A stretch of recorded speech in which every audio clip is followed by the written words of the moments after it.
Close the doors of your mind. Close the gates of your mind. Close the gates of your palace, your bayis, your temple, your ahal, your mixdan, your mikdash, your two eyes and your two ears, and your mouth. Close your thoughts from all the attempts and the seeds of Satan, Satan, his despising, envious, and hurtful and envious mind. And bring your mind to balance within yourself, within your 12 cranial nerves, within your 12 melanin centers, within your hands and your feet that control the rest of your body, within your consciousness, within the center of yourself. For today is a day of freedom. Today is a day of warning. Today is a day that Yahuwah has given to us to afflict ourselves, that we may understand what it's like to actually afflict yourself and to offer something to Him. For selfish men and selfish men and women only want to offer themselves only at these times, but they don't even see themselves as don't even offering anything willingly with their own body and your own tongue. For we look at ourselves as that being that must offer something to Yahuwah every single day, whether it's in the presence of people all around, or whether it's in the presence of one or two, or whether it's in the presence of just yourself. And make sure you speak to yourself, especially when you're speaking in an unknown tongue that nobody can understand. And keep your tongue to yourself. For we look at ourselves as these beings and these people that must walk in righteousness always. That the world don't think that you are mad people. They say a people that have no order and no type of consciousness within themselves. That they may walk in righteousness always, not in their own mind and their own thoughts and your own imaginations. For we live in this world, we are not of it. And as long as we live in this world, we must walk in righteousness always as people traveling, always. Because at the same time as we travel, we know that we will see many mountains, hard, and streams, and rivers, and many of the things that Yahuwah created, and even the creatures of the earth. And all these are a part of our journey. We'll see many other things as well. But these are all a part of our journey and to our understanding of what it truly means to walk in righteousness. But this is Yeshayahu, Isaiah chapter 63. Isaiah chapter 63 and verse 10. Isaiah, Yeshayahu chapter 63 and verse 10. Isaiah chapter 63 and verse 10. But they rebelled and grieved the Kudash Ruach. He said, how can you grieve the Kudash Ruach? Therefore he turned to be their enemy. Right? We talked about he that give a false report, or he say a false accusation. It's like a sword, a knife, and a javelin. It's just like that. He said you turn to be their enemy. Why? Because your enemy is going to be there of your own household. It's going to be there of your own people. It's going to be there of your own family. It's going to be there of your own, even you, your own self. Because you don't refuse to walk in Yahuwah's commands, and you refuse to hear the commandment, love thy neighbor as you love yourself. You refuse to hear it because it's not something you want to hear, right? Because you walk in the ruach of hatred, and when you walk in the ruach of hatred, then you work together with Satan. And even though you afflict yourself today, you still got envy and jealousy in your heart, and therefore, he said, when are you going to change? And he says, therefore he turned to be their enemy, and he himself fought against them. So he's going to fight against you. How you going to fight? With the sword of his mouth. The bar, as Hebrews chapter 4 says, is quick and powerful, sharper than any two-edged sword. They're able to discern the thoughts and the intents of the heart, all the way down to separating soul from ruach, even in the joints and the marrow of your inner man into your innermost parts of yourself. Verse 11 says, then he remembered the days of old. So just because he do all this to us, he said, I remember. That's how we talked about Zikr memorial. I remember the days of old of Mashah and his people. He said, I start recounting my memories. What type of memories do we have that we can recount when these things get to the point where you start to fight, you start to quarrel, you start to hate each other? When do you get to the point where you have good memories that you can reflect on instead of the evil stuff that people do? But you're going to need those memories, right? So if your memories is just fornication, adultery, lying, all the wicked things that people do, if it's just rivalries, that's all your memories are, rivalries, right? That's all you do, lust, right? If that's all you do, then guess what? You ain't gonna have no good memories to reflect on. Ain't nothing gonna be good. What are you gonna reflect on? Then he remembered the days of old of Mashah and his people. Where is he who brought them up out of the sea with the shepherds of his it says it says, then he remembered the days of old of Mashah and his people. Where is he who brought them up out of the sea with the shepherds of the flock? Where is he who put in the midst of them his Kudash Ruach, who caused his glorious arm to go at the right hand of Mashah? Who did? Where is he? Who divided the waters before them to make for himself an everlasting name? Right, so you think about that. I remembered him. He says he started to remember some things. And then he started to see, where is he? Where is he at? Because everybody wants to see him. We want to see his wonders and his works. We want to see his protection. We want to see his destruction. Right? That's what we want to see. Verse 13, who led them through the depths like a horse in the desert? They did not stumble. He said they ain't stumbled. It's just like Abraham. He said, man, he didn't waver not one bit. Like livestock that go down into the valley. The Ruach of Yahuwah gave them rest. He said the Ruach gave them rest. What do you think gonna get you rest? We labor to enter into that rest that anyone, man or woman or child, can come short of it. He says, so you led your people to make for yourself a glorious name. So that's the only reason you leading people. That's the only reason Yahushua was leading people. Why do you think Yahuwah was leading your children in Yasharah? Why do you think Yahushua was leading people? That's the whole point. But get what, 15. Look down from Shamayim and see from your Kudash and beautiful habitation. He said, look down, please. Look down. Where are your zeal and your might? Where are it? The stirring of your inner parts and your compassion are held back from me. So now we look at the zeal of your might and the stirring of your inner parts and your compassion are held back from me. We just read about in the book of Exodus when Mashah appeared and saw Yahuwah's character. He said it's held back from me. But it's verse 16. For you are our Father. See, when you're to the point where you need him, because you don't need him. He said, when you get to the point where you say, where are you? What's going on? Why are we not in relationship together like we used to be? Verse 16, for you are our Father, though Abraham does not know us. He said, does Abraham know me? No. Does Abraham know you all? No. Does Abraham know you? No. He don't know none of us. He never seen me. I ain't never seen Abraham, Yitzhak, Yaakov, or Hanuk. I ain't never seen Methuselah. I ain't never seen Adam and Ka'ul, my grandfather, Adam. I ain't never seen him.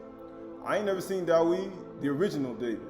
I ain't never seen the Abgil or Marim or Kaf. I ain't never seen them I never even seen it. I don't know what they look like. Even if people painted an image, it'd be a lie. I don't know what they look like.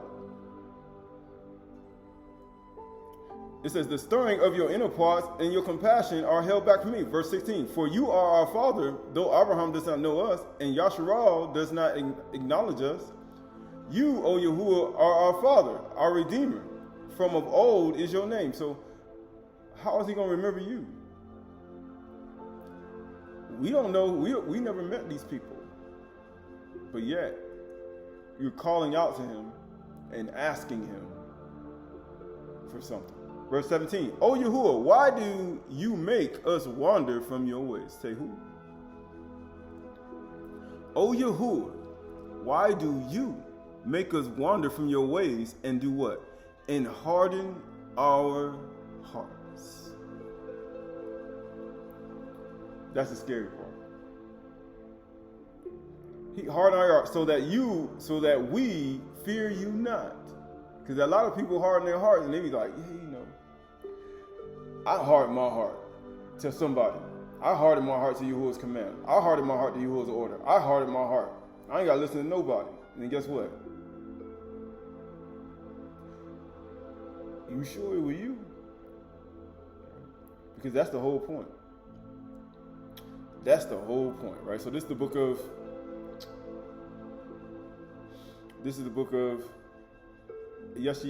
Exodus chapter 7. Exodus chapter 7 and verse 1. Shemuth Exodus chapter 7 and verse 1. Exodus chapter 7 and verse 1.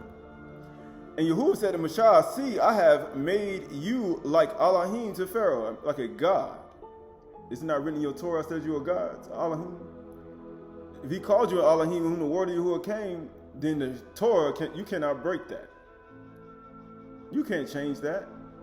According to Ukiah chapter 10, you can't change that according to Psalms 82. He judged in the midst of the Elohim, the gods. What are you going to do? Say you ain't no God. You ain't no Elohim. You'll be a liar. Right? And it says, and Yahuwah said to Moshe, see, I have made you like Elohim to Pharaoh, and your brother Harun shall be your Nabi. You shall speak all that I command you, and your brother Harun shall tell Pharaoh, let the people of Yasharal go from this land. But I will harden Pharaoh's heart. So you think, why have you, Yahuwah, caused us to go from your ways and harden our hearts? So you think that you did it. There's a reason why Yahuwah harden your heart against some things and some commandments that he tells you to do. It's a reason why you harden your heart from things when Yahuwah have somebody tell you what to do. There's a reason, because he did it. He did it to you. But I will harden Pharaoh's heart, though I will multiply my signs and wonders in the land of Israel. You say, how many signs and wonders do you need Yahuwah to magnify around us so you can actually understand that he got your heart? He said, man, I need 5 years of signs and wonders and destruction for me to actually get this in my head. How many you need for you to believe? He said, all I need is one. It's like the song they say, all I need is one mic. That's it. I don't need all this stuff.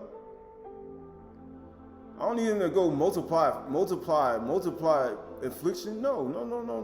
You don't need all that. You shouldn't only need it one time, but he said, so why your heart still hardened afterwards? It's because Yahuwah hardened your heart. And I will multiply my signs and wonders in the land of Mizraim. Pharaoh will not listen to you. Then I will lay my hand, on Mizraim. And when Yahuwah started to say he's going to lay his hand on you, what hand you think that is? Exodus chapter 7, verse 14. Right? Let's see what hand that is. Shemuth Exodus chapter 7. Right? Chapter 7 in verse 14. 14. Yeah. Actually 7 and 5.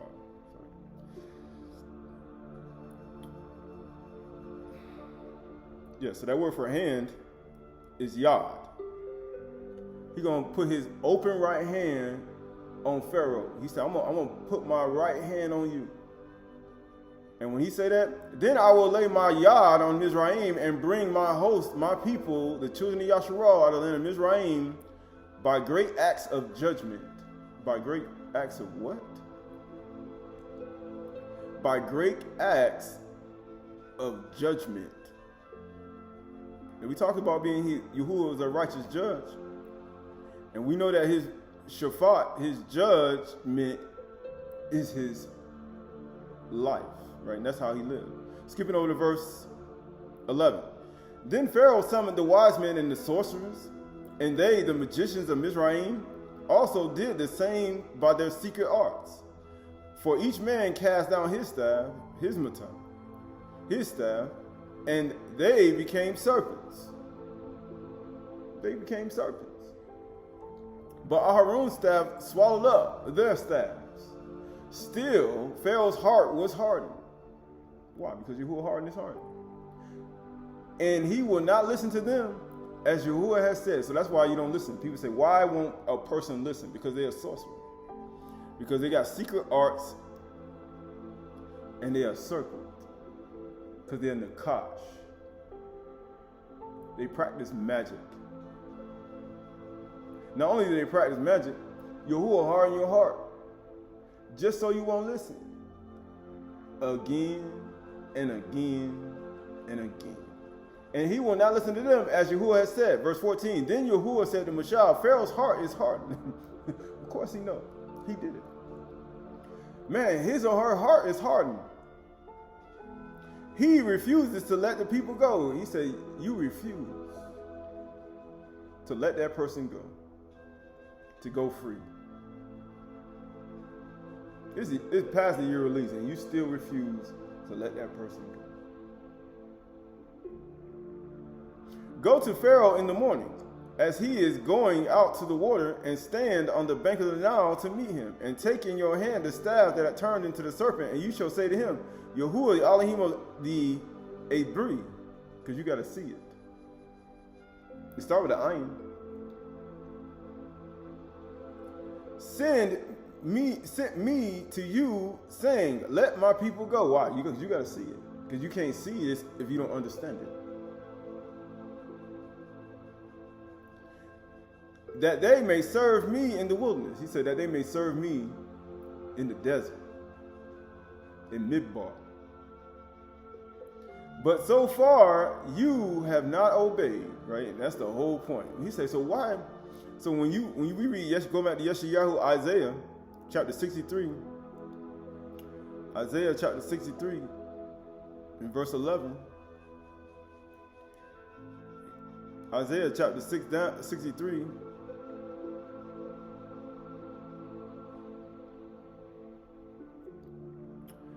On the 17, going back to Yeshayahu 63:17, it says, "O Yahuwah, why do you make us wander from your ways and harden our hearts?" Right. So please don't be thinking why you ain't obeyed. Why ain't haven't obeyed Yahuwah yet?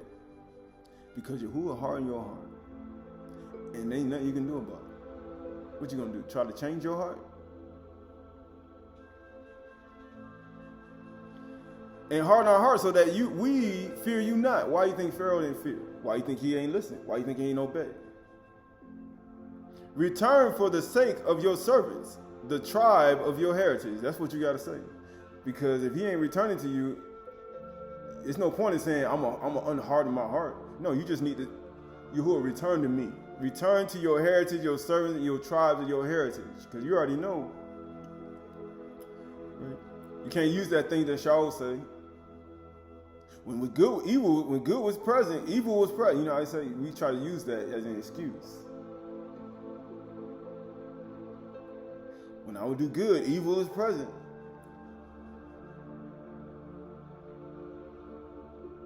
You can't use other people's testimony as your excuse for things and why you don't obey things.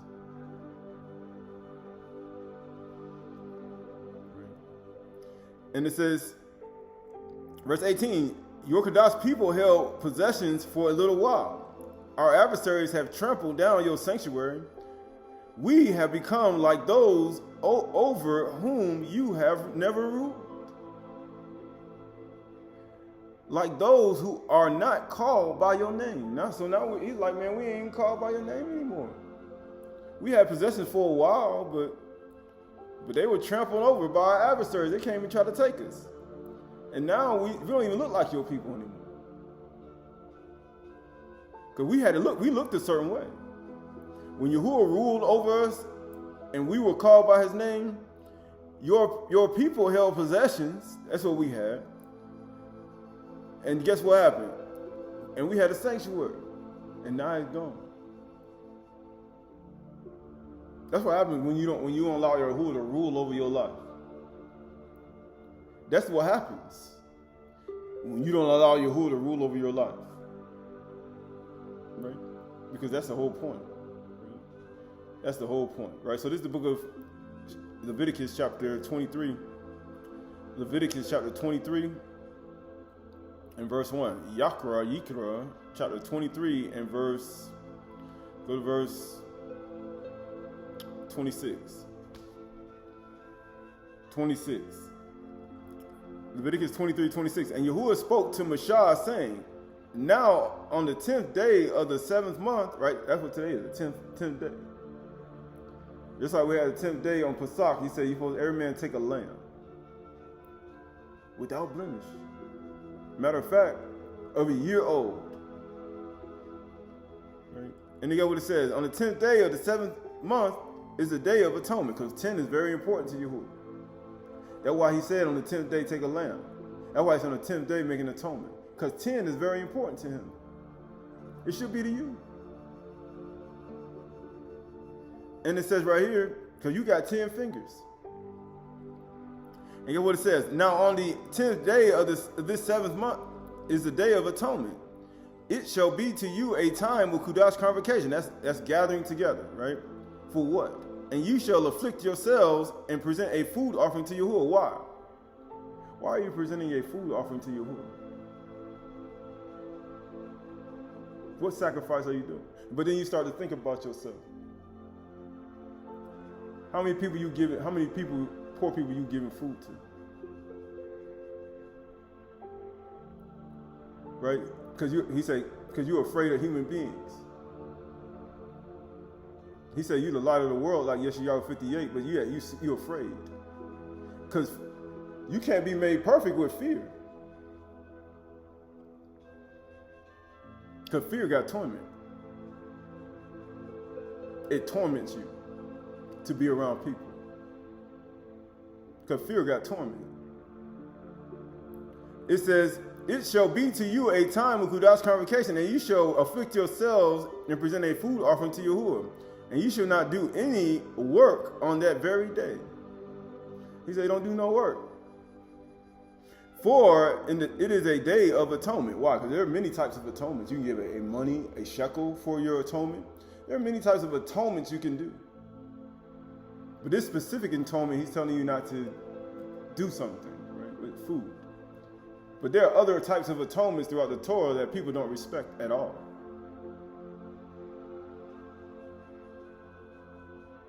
Right?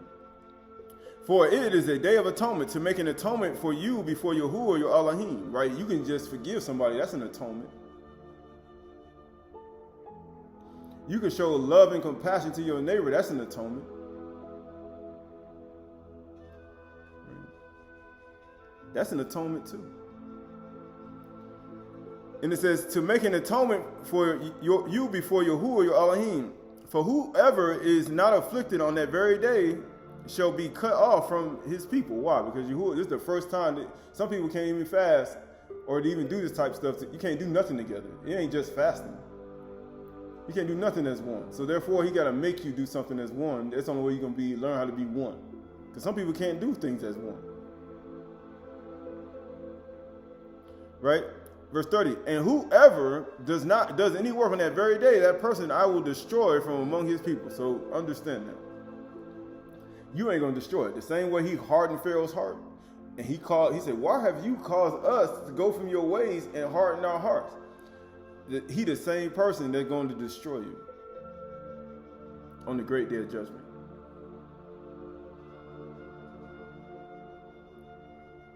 It says, you shall not do any work. It is a statute forever. So this is still going on throughout your generations. That's why we're doing it. In all your dwelling places, in everywhere where you live at. You know where you live at? In your house, in your tent, in your McDonald's, your condo, your mansion, your 5th house, your 6th house, your 3rd house, your vacation home. It doesn't matter where you at. It shall be to you a Shabbat, a solemn rest, right? A Shabbat, sword knife rest law, word perfection. That's why he tell you why you need to hear to the bar, because this is the only time when people are humble enough to hear to the bar. Really. They noon right now, right? And guess what it says? On the ninth day of the month, beginning at evening, from evening to evening, you shall keep your Shabbat, right? So you look at all that, right? All that's important, right? So this is the 10th letter of the Aleph. Look at the 10th letter of the Aleph. We call it the Yod equals 10, right? So it's the 10th letter of the Aleph and equals to 10. Amazingly, it equals to 1, because you gotta, when you add 1 plus 0, it gets to 1. That's why he told us that everybody gotta do it as one. Anybody who doesn't do it this way shall be cut off from his people. I gotta cut you off, because everybody's a car. Right? So you look at the Yod, we look at the different forms of it. But it means open right hand. So that's why you look at his open right hand, his calf. He said, Yahuwah said, I'm going to open my yard against Pharaoh. I'm going to open my calf against Pharaoh. That's what he was literally saying. My yard, my open right hand. I'm going to open it and show many signs with my right hand. It means to throw, right? So Yahuwah can do a lot of things. He can throw stones at you. He can throw asteroids at you. He can throw arrows. He can throw swords. He can throw too as well. Just the same way you can, and you want to cast something at somebody else and throw something at somebody else. He said you want to fast to punch the fist. Yahuwah said I'm gonna use my right hand and punch you in the head. You say you want to throw a can at somebody when you're supposed to give it to the poor, and guess what? Yahuwah said I'll throw a can at you in your head. That's how Yahuwah is. To the scornful, he's scornful. Right? Everybody's saying it means attainment, right? That's why you can attain certain things too, with the open right hand too.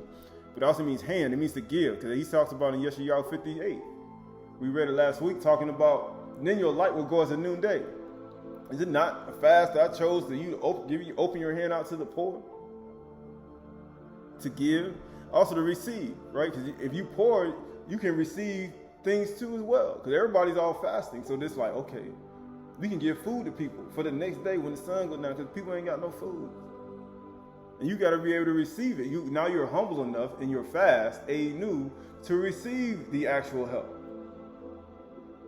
Because before, when you ain't fasting, when you just automatically pride, arrogance, all these things are a part of you. Action, right? You put action, Parach, right? This day means a lot more. Hard work. That's what the yod is. It's hard work. Those signs and wonders that Yahuwah will be doing, that's hard work for him to do it against people. It's the deeds, right? The deeds you do with your right hand, right? The worship, right? You have your right hand up. I ain't talking about no sorcerers. They be doing that. They open their right hand up too on their little images, and they put their right hand up and they do their little sorcery. You can worship Yahuwah with your one hand too. Right? Borders, right? Hand measure, portion, arm, manhood, right? Because why? When you open your right hand of fellowship, that was a sign of manhood. Right? It means male sex organ or power. Why? Because it's a masculine energy. That's why. It's masculine energy. That's all it is. That's what the yod is. That's why Yahuwah said, I'm going to open my cough against you, right? Right, so you look at the 10th letter alphabet, look at the 10th what? 10th commandment. This is Exodus chapter 20 and verse 17. You shall not covet your neighbor's house. So he said you should not covet what? Your neighbor's house. Why? His bite.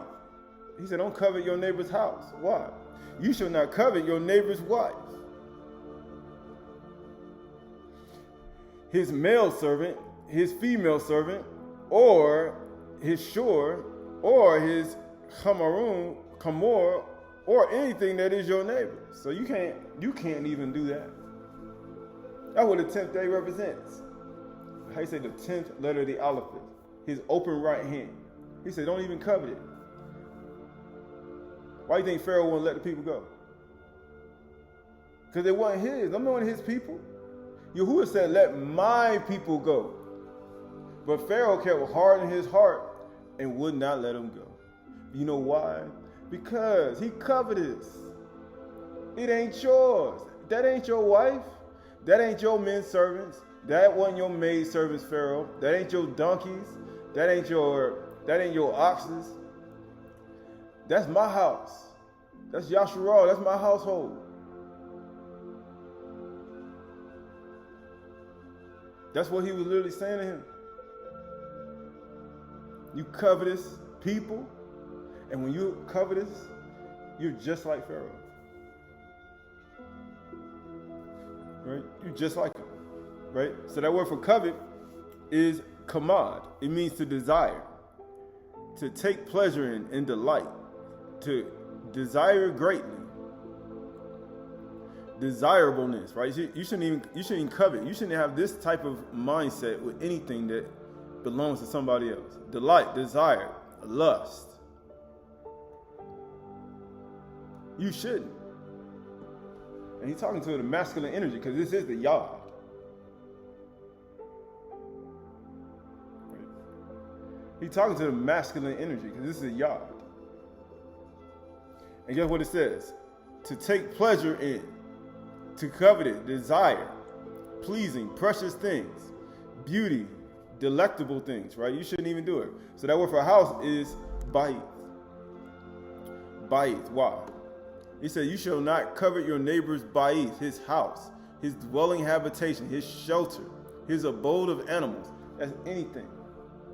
You know what else you don't need is his household. That's his family, his children, his kid, his wife, his nashim, his ashah, his maidservant, his menservant. He said, what are you doing?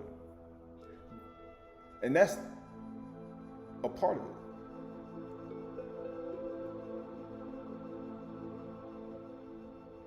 You shouldn't. Descendants, organized body, household affairs, the things that go on in people's household affairs. You know, household affairs, what they do on a day-to-day basis, and everything that they have, and what they do inside. Household affairs. This is how you go with busybodies and going from house to house with the woman who going after Satan, saying things they ought not. They shouldn't be talking about. This is all a part of it. It means what? Palace. Right? Because some people live in a palace. We just read we had possessions when we were with you, when you rule over us. Some people got a palace. Some people got a tent. Some people got a house. Some people got a house in the desert. They didn't want to see nobody. Like Yirmiyahu. Right? But he said you shouldn't covet. It means family. Don't covet their family. Right? Don't do it. But it's all a part of it, right? Right, so they got male servant. That's Ibad. Because you got to see that. Slave, servant, men servant. Why you think Yahuwah is like, let my people go? It's really that simple. Let them go, because it ain't yours.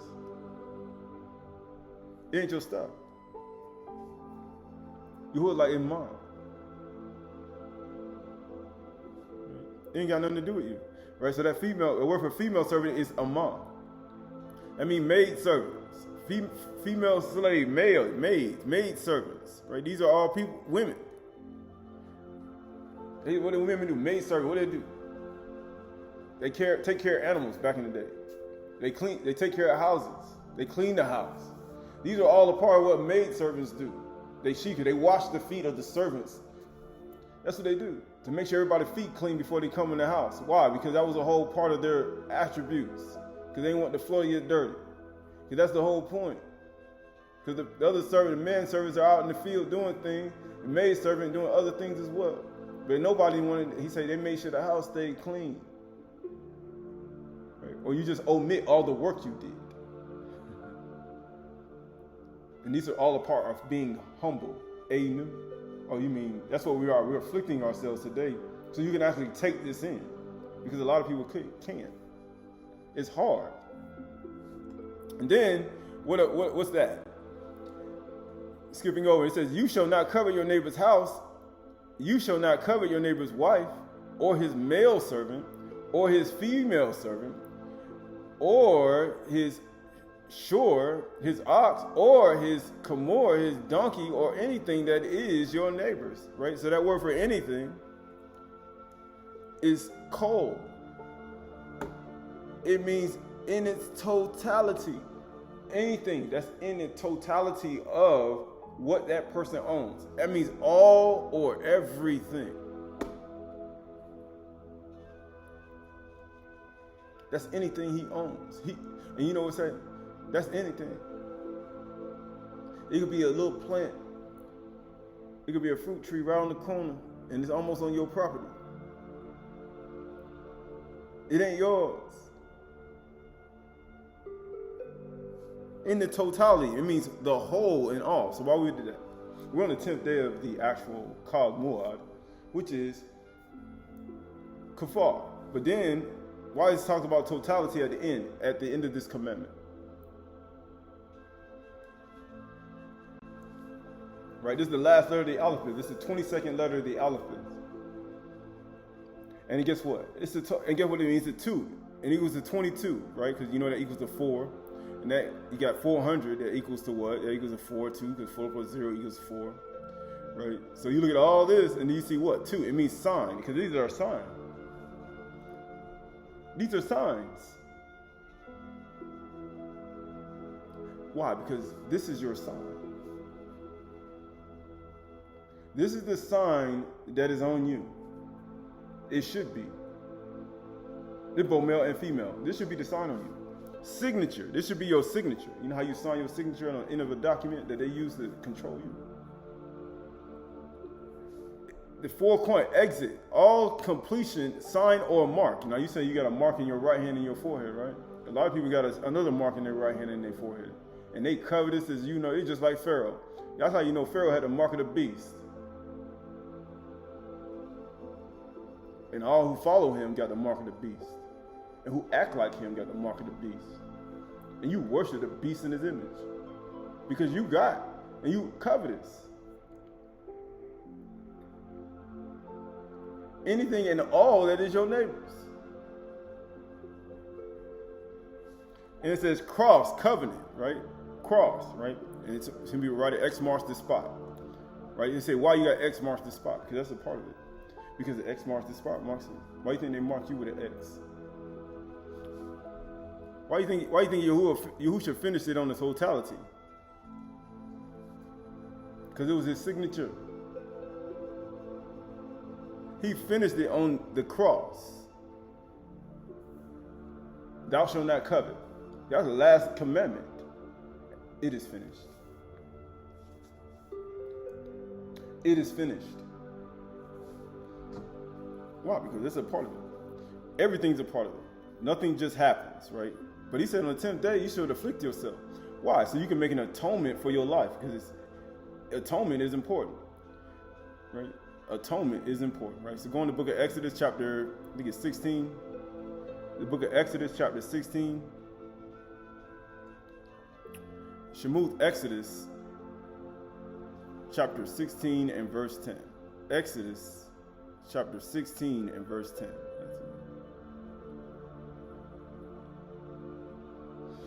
And it says, and as soon as Aharon spoke to the whole congregation of the people of Yasharal, they looked toward the wilderness, and behold, the Kabod of Yahuwah appeared in the cloud, right? Abraku kanafalakua. Isn't that what Yahushua did? When Yahushua spoke to all the men, he said, behold, a cloud, a chariot came and took him out of their sight. And it says, and Yahuwah said to Moshe, I have heard the grumbling of the people of Yasharal. He said, I heard everything y'all been talking about in your house. All this covetousness that y'all have on the inside of you. I heard it all. And guess what? Say to them, at twilight you shall eat meat. Because you know you got desire of that flesh. He said, you at the evening time, hey, you go right back to eating.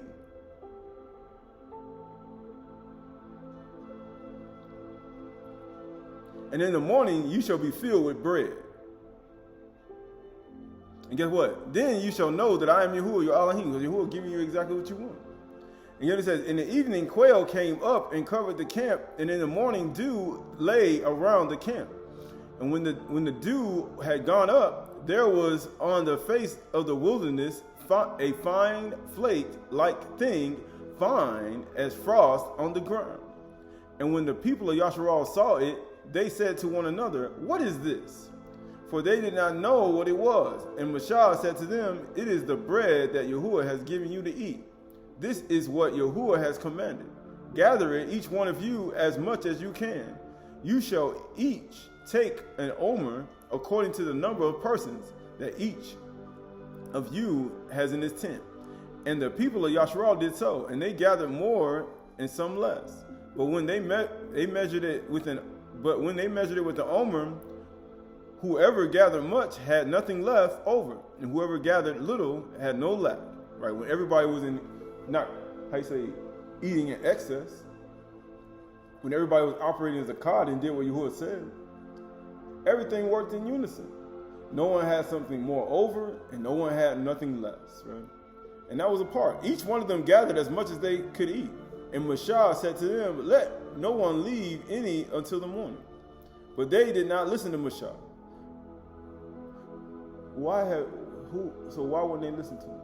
Just like Pharaoh didn't listen to him.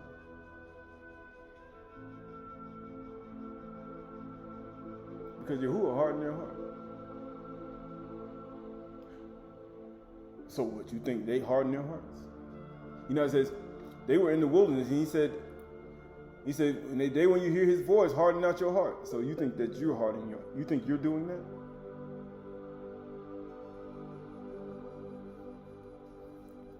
You think that you're hardening your heart? No. Yahuwah did it. But they did not listen to Mashiach. Some left part of it till the morning, and it bred worms and stank. This is why maid servants and men servants are important. Because your whole house will stink if they don't do what you say. Your whole everything around you will just be in total chaos when they don't do what you say. It's gonna be what? Worms and stank. It's gonna stink. Because Yahuwah hardened their heart. And Mashiach was angry with them. And that's what he called. He would say, why does he call you? Why are you angry? What's wrong with you? And guess what? And Mashiach was angry with them. Morning by morning, they gathered it, each as much as could eat. But when the sun grew hot, it melted. Right? So you see all these things, and you see Mashiach getting very angry because they ain't listening to him. And he's telling you what to do, and they will not listen. And for some reason, people be thinking it's them. Because Yahuwah testing Mashiach. He testing his anger. That's what he's doing. Because Yahuwah hardened their heart, they won't listen to him. And he's testing your anger to see if you like him. Slow to anger. Forgiving sins, transgressions, and iniquities. Right? All this takes place inside of our mind. Right? So this is the book of Job, chapter 19. In verse 19 and verse 10. Job, chapter 19 and verse 10. Actually, 19 and 9. It says, he has stripped from me my glory, my kabod. Because you know what? What's Yahuwah's kabod? He overlook offenses. But get what it says. And taking the crown from my head. Isn't that what the woman did in the book First Ezra? She took the crown off his head and smote him in the face. And they did it to Yahushua too. They hit him in the face with a reed. And they said, Mnaba you Mashiach, who hit you? Because they were trying to stake his crown. They took the crown and off his head. We got what it says, and taking the crown from on my head, he breaks me down on every side, and I am gone. And my hope has pulled up like a tree. Most people ain't never pulled up a tree before in their life. A woman, male or female. You ever pulled up a tree? No. He said the only thing that people have done is just sit in the four walls and look at the screen. He said he pulled me up like a tree. So how people say hands on. This is how hands on. This is how you get hands on understanding. He pulled me up like a tree. He has kindled his wrath against me and counts me as his adversary. He said, I count you as my adversary. His troops come on together. They have cast up their siege ramp against me and encamp around my tent. And we getting ready to go into Sukkah. We getting ready to go into Sukkah. And you think Satan gonna leave you alone? You think Satan gonna leave you alone? And leave you in peace and shalom? And you in your tent? Your ahal? No. He has put my brothers far from me. He said, he put my brothers far from me. And those who knew me are wholly estranged from me. He said, man, they don't even want nothing to do with me. My relatives have failed me. He said, all my family has failed me. All of them. My close friends have forgotten me. He said, if you're doing this thing right, this is going to happen to you. The guests in my house and my maidservants count me as a stranger. Why my maidservant, the female servants count me as a stranger? They don't even look at me. It is like, stranger, we don't know who you are. And you know what else they say about Yahushua Mashiach? I have become a foreigner in their eyes. He said, I'm a foreigner. Now, this is what Ayub said. This is his testimony. How many men have felt like this in their own home? Verse 16, I called to my servants, but he gives me no answer. He said, I called to my servants, the people in my household, and guess what? They give me no answer. I must plead with them with my mouth for mercy. Please have mercy on me. Please listen to what I'm saying. Please acknowledge me. Please don't do this. Don't do this to me. They're asking for mercy. Isn't that what Yahuwah's actual character is? Forgiving sin, transgression, and iniquities. Full of compassion and mercy. He's telling you, please be in the image and likeness of Yahuwah. Nope. My breath, is strange to my wife. He said, my breath, my ruach is strange to my wife. He said, it is strange. Why would it be strange? And I am a stench to the children of my own mother. Man, and what they did when they wouldn't listen to Michelle? He said everything became stink. And they would not listen to me. Why do you think he said my ruach is strange to my wife? Because she won't listen to me. And you know why? Because Yahuwah hardened her heart. And you know why he ain't listening? Because Yahuwah hardened her heart. You know why? So he can open up his calf, his right hand, and show many signs and wonders. That's why he did it. Just like Pharaoh. Right? And it says, even young children despise me. He said, even the young children despise me. It's okay though. It's okay if you despise me. It's okay. This is why this is why knowing Yahusha as a male is important. You know why? Because that's the way you're going to endure all of this. Because this all has an effect on your inward man and how you look at yourself. It affects you. It affects your liver, your kidneys. It affects your mind, your health. It affects your finances and how you look at people. It affects trust. It affects a whole bunch of things inside of your body and your mind that you got to deal with and people think that's not. No, it does. And it says, my breath is strange to my wife, and I am a stench to the children of my own mother. Even young children despise me. When I rise, they talk against me. He said, they talk against me. When I get up out, when I'm like like the son, Shamash, like a bridegroom leaving his chamber, he said the children, they start running their mouth against me. All my intimate friends abhor me, and those whom I love have turned against me. He said, everybody has. But guess what he did? My bones stick to my skin and to my flesh. That's what we're doing right now. When you start to assume, when you start to afflict yourself, this is what happens when you start doing this to people. This is what happens to a male.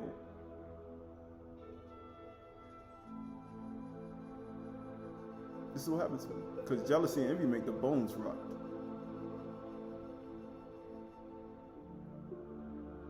It makes bones rot. It kills them. You want to know how you die fast? These type people in your household.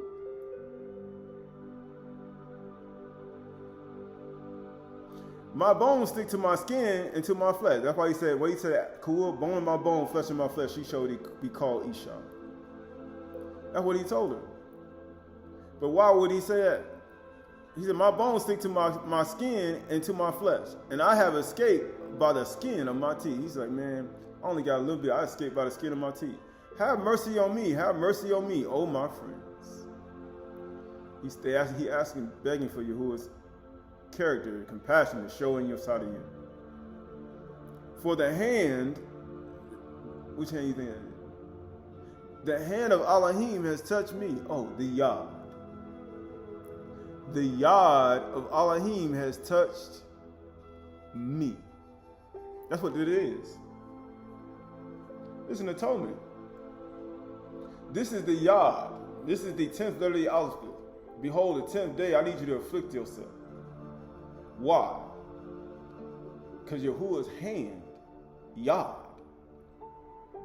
has just touched you. He just touched you. You just don't know it. His Yod has touched you. He said, I want Yahuwah to touch me. Well, he's touching you today.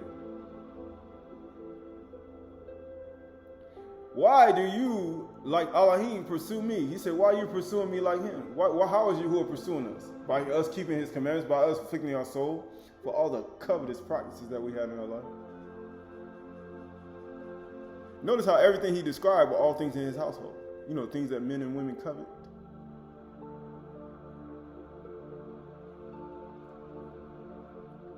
if you can see it, if your iron is clear.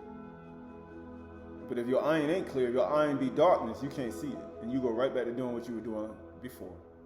But it says, have mercy on me, O you, my friends, for Yahuwah has Elohim has touched me. Why do you, like Elohim, pursue me? Why are you not satisfied with my flesh? Isn't that what we just read?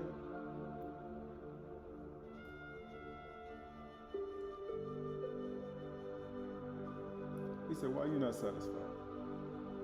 Yahushua said, you eat my flesh and drink my blood, you have no life in you. Why are you not satisfied with his flesh? Oh, you greedy dogs. You can't never have enough, right? Just a bunch of greedy dogs. Verse 23. Oh, that my words were written. Oh, that they were inscribed in a book. He said, I remember I wrote a whole book on this. Oh, that they were,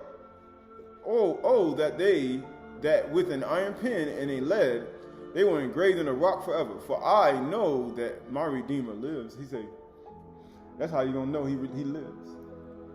How do I know Yahushua rose on the third day? How do I know that my Redeemer lives through all of this? He said, how do I know that my Redeemer lives? You get what it says? At the last, he will stand upon the earth. How do I know that he coming back and return here again?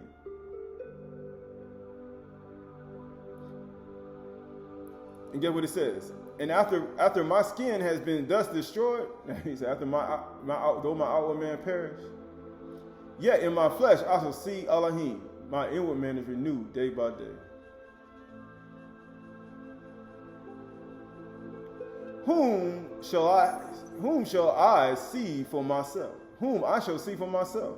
I'm going to see him face to face. And my eyes shall behold and not another. He said, only my eye ain't going to be able to see it because I can see. Because you're going to have to see him for yourself. People be worrying about if other people see him. Because if you can see him, then guess what? What you worry about other people seeing him for? Especially if you're going through stuff like this. He said, my heart faints within me. Now you see why he said, why we're in this situation now. He said, my heart faints within me. Why? Because you ain't got no food. If you say how we'll almost finished with this part. And if you say how we will pursue him, and the root of the matter is found in him, be afraid of the sword, for wrath brings punishment of the sword, that you may know there is a judgment. There is a judgment. Because there's always going to be a judgment. Regardless of how people treat you and how people look at you and everything like that. But he said, my bride don't understand. This is Yuchanan chapter 8, verse 4. Yuchanan chapter 8, John chapter 8, verse 4. John chapter 8, verse 4. John chapter 8, verse 4. Yuchanan chapter 8, verse 4. And they said to him, Teacher, this woman has been caught in a very act of adultery. Now what? Now in the law it said, commanded that you should stone such a woman. So what do you say? This they said to test him, that they might have something charged to bring against him. Why do you think they're not listening to what Yahushua say right here? The same thing why they ain't listening to what Mashal was saying. And they had caused the whole camp to stink, and they did it on purpose. You know why? To test his anger. Because they want you to get angry so they can have something to accuse you with. So they won't do what you say, just so you can get angry, just so they can have something to accuse you with. You know, Yahuwah said he's slow to anger. You're not slow to anger. I like it when the children sit in the marketplace. I piped unto you, and you ain't even dance. I lament, I cry, and you ain't even cry. But wisdom is justified in the children. He said they're like playmates. They like to play around. But that's what they do. That's the only reason they did it. Right, going to verse 30. Skipping over to verse 30. And it says right here, As he was saying these things, many believed in him. So Yahusha said to the Yahudim who believed in him, if you will abide in my word, you are truly my disciples. He said, you will understand what I just said. If you will abide in what I said. And you will know the truth, and the truth will make you free. It's going to make you free from Satan.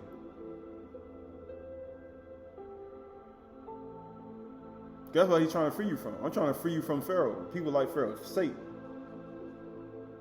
Because he covetous. He real covetous too. He don't know what's mine. They answered him, we are the offspring of Abraham, and we have never been enslaved to anyone, not even knowing that they are servants, men servants, maid servants in Yahusha's house. He said, we ain't never been slaves. Because that's what Aydah means. That's what Iman means. We ain't never been slaves. You see how they ain't humble and meek and lowly? This is why we afflict our souls. This is why we are afflicting ourselves. You know why we are afflicting ourselves? Just so that we won't be having these arrogant statements come out of our mouth. How is it that you say you will become free? I'm trying to free you from Pharaoh. I'm trying to free you from Satan. You should answer them, truly I say to you, everyone who practices sin is a slave to sin. I'm trying to free you from these things. From sin. The slave does not remain in the house forever. The son remains in the house forever. Why? Because he said, I am the master of the house. The slave, the servant, men servants and maid servants don't live in the house with me. The son is in the house, and the son governs the house. And get what it says. So if the son sets you free, so if I let you go free, I free you from sin, that you will obey me again. Because for some reason, the people in my house, my friends despise me, my wife don't understand my breath, my maidservants and everybody laugh, my friends don't want nothing to do with me. So y'all got Satan on the inside of you. You got Satan, so therefore, being that you got Satan on the inside of you, I got to say some things to get you to be free. I got to literally try to get you free again from him. Because for some reason, you love him that much. And get what it says. I know that you are the offspring of Abraham, yet you seek, verse 37, I know you are the offspring of Abraham, yet you seek to kill me, a man, and my words find no place in you. My wife don't understand my breath. My ruach. My friends don't want nothing to do with me. You know what Eve said? And guess what? I speak of what I've seen with my father, and you do what you've heard from your father. And we just read in the Yeshayah, why have you Yahuwah caused us to go from your ways and harden our hearts? You are our father. Didn't we just read that? In Yeshayah 63, you are our father. Is he your father today? Is Yahuwah your father today? And they answered him, Abraham is our father. Yahusha said to them, if you were Abraham's children, you would be doing the works Abraham did. But now you seek to kill me, a man who has told you the truth. He said that masculine, that yod.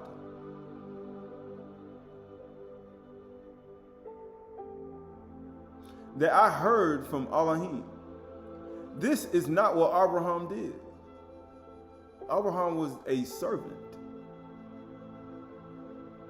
And he listened to the master of the house. You don't. And get what he said? You are doing the works your father did. This is exactly why Satan got cast. Satan and his Malachim fought against Michael and his Malachim. And they got cast out. He left his first estate. He said, you do what your father do. Michael is Yahuwah's servant. Satan rebelled against Yahuwah, the master, and his son. And you do the same thing he did in Shamayim, in the higher ethers. In the higher etheric knowledge and understanding, be not hot with the more higher etheric knowledge you get, the more you are more susceptible to Satan. The more knowledge you get, the more attractive you become. Because Satan wants you to fall. Just like all the other Malachim.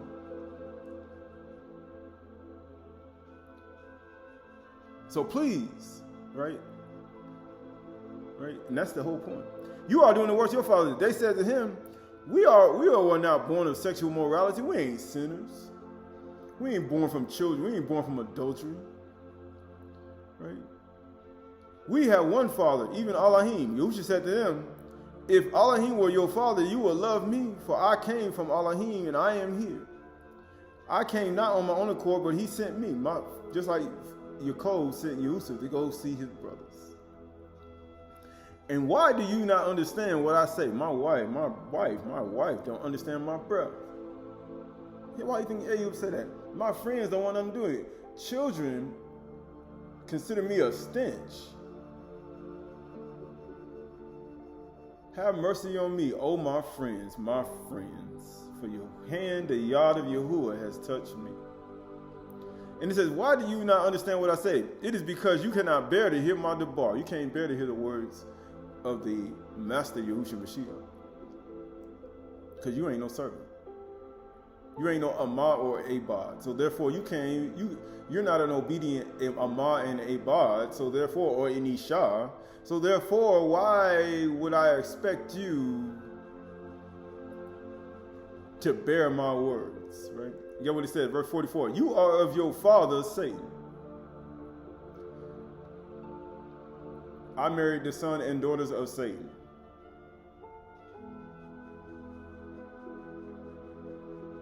And your will is to do your father's desires.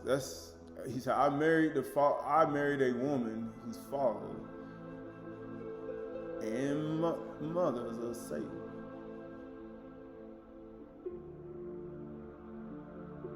He was a murderer from the beginning. I married a woman from Baal.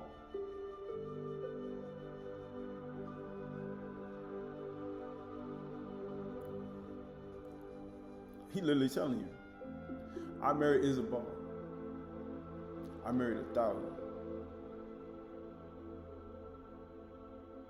I married Delilah.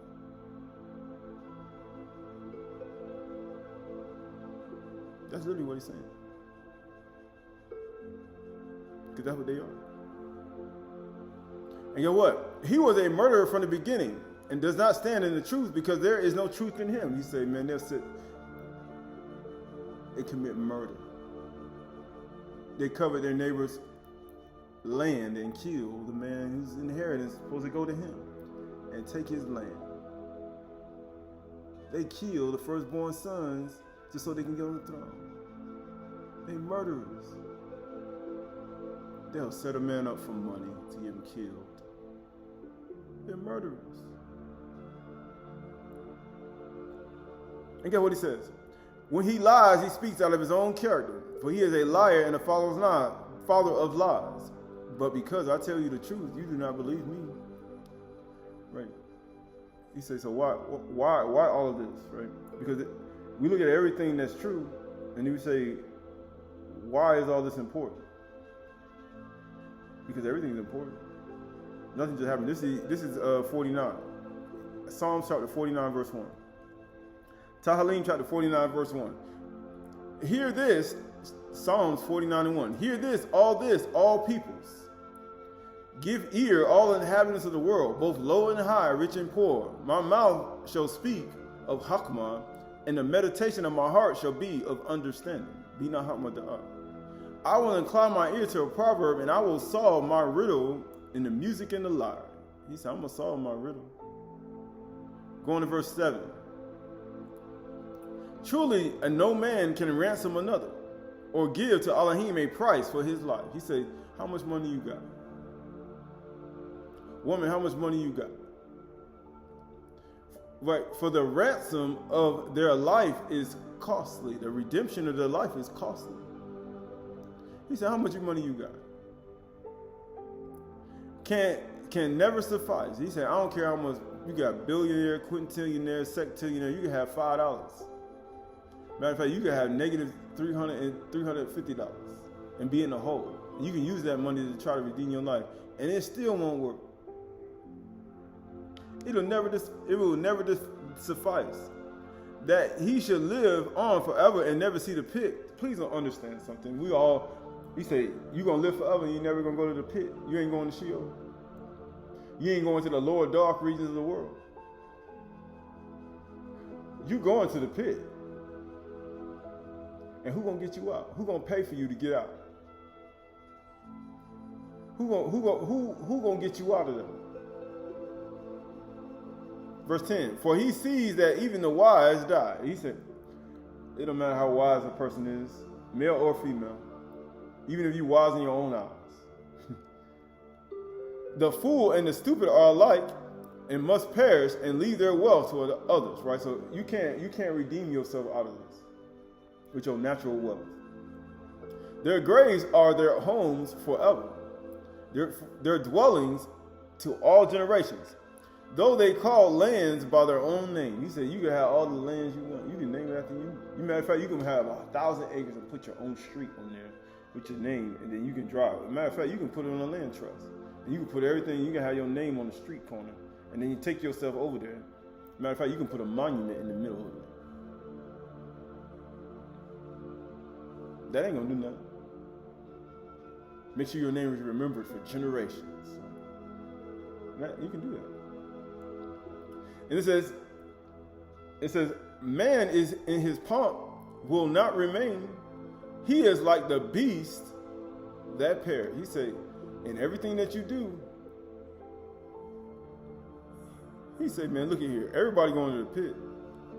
No matter how much you say you're trying to avoid all this stuff. Everybody going down into the pit, right? Everybody going, right? So this is the book of Yeshayahu, chapter 5, and verse 13. Yeshayahu, chapter 5, and verse 13. Therefore, my people go into exile for lack of knowledge. Their honored men go hungry, and their multitude is parched with thirst. Isn't that what we are right now? We're fasting right now. We're all fasting.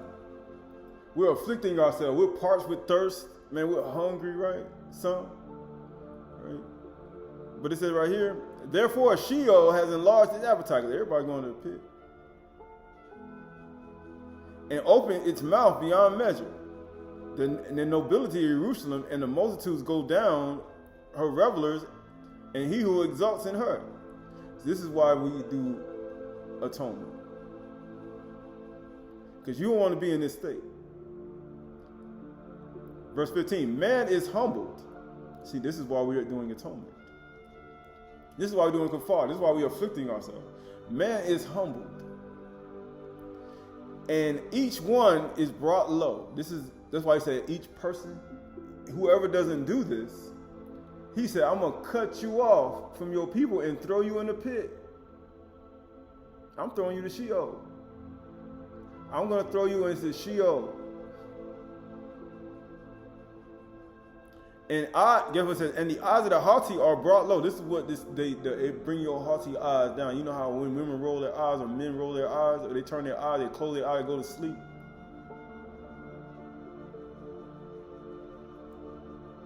And you know what happens after he afflicts and makes us afflict ourselves? He said, whosoever won't do this, I'm going to cut you off from your people. Because Yahuwah's hand has touched you, his yard. And you know what happens when Yahuwah's yard has touched you? What happens? Verse 16, Yahuwah of hosts is exalted in justice, in judgment. That's what happens. He's now exalted. The Kudash Elohim shows himself Kudash in righteousness. Now, we're here now. Now he can show you some stuff. You say you don't know what righteousness is until you get to this point. Verse 17, then shall the lambs graze as in their pastures, and the nomads shall eat among the ruins of the rich. You can in no wise, how you say, redeem your soul. Because the redemption of your soul is costly. He said, how costly is the redemption of your soul?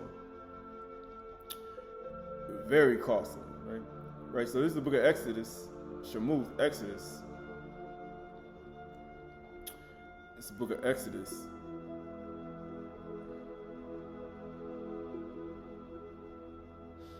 This is the book of Exodus, chapter 34. Shemuth, Exodus, chapter 34 and verse 29. Exodus 34 and 29. And when Mashah came down from the Mount Sinai with 2 tablets of testimony in his hand, as he came down from the mountain, what hand you think that was? Shemuth Exodus 34:29. Shemuth Exodus, right? Shemuth Exodus, right? What hand you think that was? Take a guess. 34:29. Shemuth Exodus 34:20. That word for a hand. In that verse is Yod. Oh, this is the 10th day. This is the 10th day of the Alphabet. He came out with Yod. That's masculine. How many women you know can carry 2 tables of tablets on their right hand in their Yod down the mountain? How many women you know can do that? How many men you know can do that?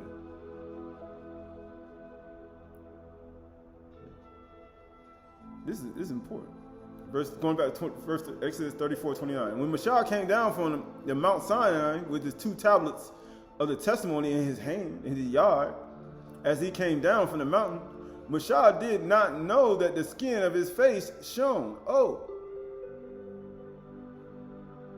You know what Aydah said? He said, look at my bones and my skin.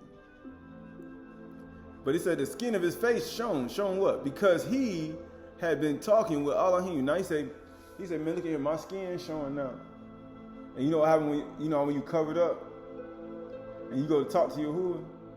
Aaron and all the people and all Yasharal saw Mashah, and behold, the skin of his face shone, and they were afraid to come near him. Why? Because the skin of his face shone.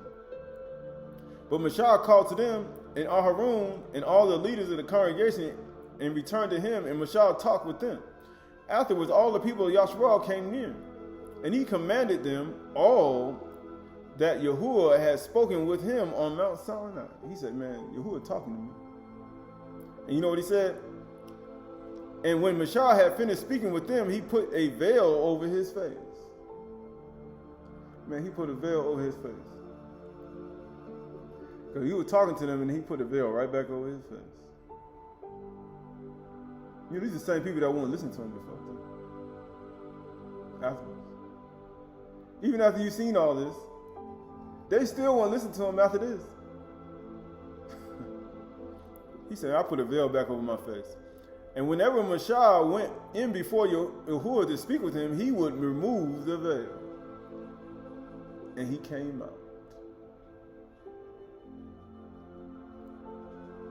And guess what? And when he came out and told the people of Yasharal what he was commanded, the people of Yasharal would see the face of Mashah, that the skin of Mashah's face was shining. He said his face was shining, and Mashah would put the veil over his face again until he went in to speak with him. He said, why? Because this is all a part of it. This is all a part of it, right? So this is the book of Numbers. I think it's Leviticus and Numbers, right?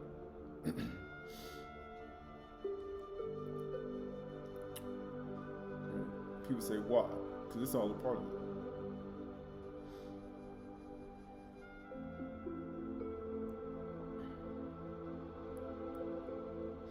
What is the book of Exodus? Shemuth? Actually, no. All right, this is the book of Exodus chapter 30 and verse 1. Exodus chapter 30 and verse 1. Exodus chapter 30 and verse 1. It says, you shall make an altar which to burn incense, you shall make it of acai wood. A cubit shall be its length, and a cubit its breadth. Right, skipping over. Going over to verse 4. And you shall make 2 golden rings for it under the molding in the 2 opposite the sides, and you shall make them, and they shall be holders of poles with which to carry it. And you shall make poles of acai wood and overlay it. And do what? With gold. And you shall put it in front of the veil. which is above the ark of the testimony, in front of the mercy seat. He said, put it in front of the veil. He said, put it on 2 poles and put it in front of the veil. That is above the ark of the testimony, in front of the mercy seat. That is above the testimony where I will meet with you. He said, he put it in front of it. And he says, and Aharon shall burn fragrant incense on it. Every morning when he dresses the lamps, he shall burn it. And when Aharon set up the lamps at twilight, he shall burn it, a regular incense offering before Yahuwah throughout your generations. And ye shall not offer unauthorized incense on it, or a burnt offering, or a grain offering, and ye shall not pour out drink offerings on it. And Aharon shall make an atonement on its horns once a year. That's what we're doing now. He said, why are you afflicting yourself? And guess what it says? And with the blood of the sin offering, but the blood of the sin, with the blood of what? Of the sin offerings of the atonement, he shall make atonement for it once in a year. Why? Throughout your generations, it is a Kudash to Yahuwah Elohim. Why he make us do the Day of Atonement, Kaphar? And you got to do it once a year. Why he make us do that? Going verse 11. And it says, and Yahuwah said to Mashah, when you take the census of the people of Yasharal, then each shall give a ransom. We just read the redemption of your soul. The ransom of your soul is very costly. A ransom of his life to Yahuwah when you number them. Why? Because he said the ransom of your soul is costly. That there be no plague among them when you number them. Now you see why. You know, when there's a plague among you, just like Pharaoh in Mizraim, he opened his yard against you. His yard. Each one who is numbered in the census shall give this, a half a shekel, according to the shekel of the sanctuary. The shekel is 20 gerahs, half a shekel, an offering to Yahuwah. Every one who is numbered in the census, from 20 years old and upward, right? 19, you ain't got to do nothing. He's like, man, I ain't got to pay. But these are all a part of this, the cultural aspects. But he said, you couldn't, this one shekel couldn't even save you. Remember I was telling you how you were poor, you had negative $1,000, negative whatever currency it is in your bank account. You can't, it's real costly. You couldn't even redeem yourself if you wanted to. You couldn't redeem yourself once a year if you wanted to. Even if you wanted to, you couldn't. Everyone who is numbered in the census from 20 years old and upward shall give Yahuwah's offering. The rich shall not give no more, and the poor shall not give no less than the half a shekel, right? Because everybody equal. He said, you know why? Because Yahuwah like a cod. You know why? It gets rid of covetousness. Oh, he gave 1,000 shekels. He gave 75 shekels. I only gave a half a shekel. Right? He gave him more, so that means his Parach gonna be more than mine. Her Parach gonna be more than mine because he gave more and he gave less, right? All this is a part of men, human beings. But when it's equality, then guess what? You eliminate all the talk of Satan, because that's all he does. And it says, and you get what it says. And when you give to Yahuwah's offering to make an atonement for your lives, ye shall take the atonement money from the people of Yasharal and shall give it for the service of the tent of meeting, that it may bring the people of Yasharal to remembrance. Oh, we just did Turah to bring them to remembrance. So these Kaphar that we do, it brings your mind, your consciousness to remembrance. Zakar, Zakor, right? To make a count of. It makes you count to 10 again. You know how people say? It makes you count to 22 again. Because you forget your 22 letters of the alphabet, and how in the world are you going to understand the rest of this? You got to know your alphabet in its totality. And that goes hand in hand. And you're going to see. Matter of fact, Yad and Kaf. You know, I say hand in hand. And it says, and give it a service of tent meeting. And amazingly, you give things with what? What does yad mean? Give. And you do it with your right hand. How many people you know give with their left hand? They take it and they pull their right hand out and they give it to you. It may bring, it says, and give to the service of the tent meeting, that it may bring to the people of Yasharal to remembrance before Yahuwah, so to make it a Kaphar for their lives. He said, you know why you can't redeem your life. It's going to be a Kaphar for your lives. And Yahuwah said to Mashah, you shall also make, well, we're going to go there, but all this is important. But you see all this taking place, and you see Yahuwah doing things all throughout. He said, how the redemption of your soul is very costly. You can't do that. And all this is a part of it, right? Because you got to make an atonement, right? So this, we almost finished, right? So this is the book of, going over to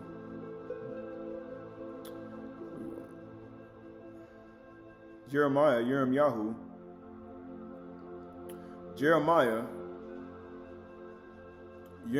chapter 31 and verse 31. Jeremiah 31, 31.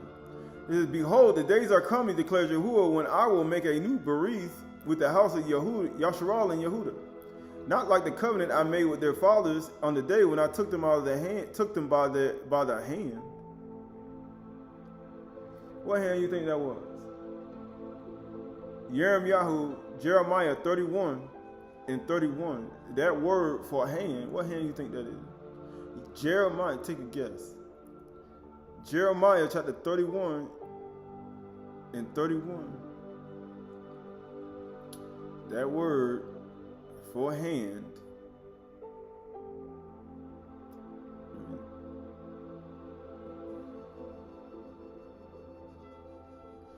That word for hand is yad. Is yad. He said, I took them by the yad, attainment, because that's what it means. And guess what it says? Going to verse 31, 31. Behold, the days are coming, declares Yahuwah, when I will make a new covenant, new berith with the house of Yasharal and the house of Yehuda. You know, the 12. But you know you got to be able to count the 12. Because if you don't know how to count the 12, you can't get the lamad, teacher, expert.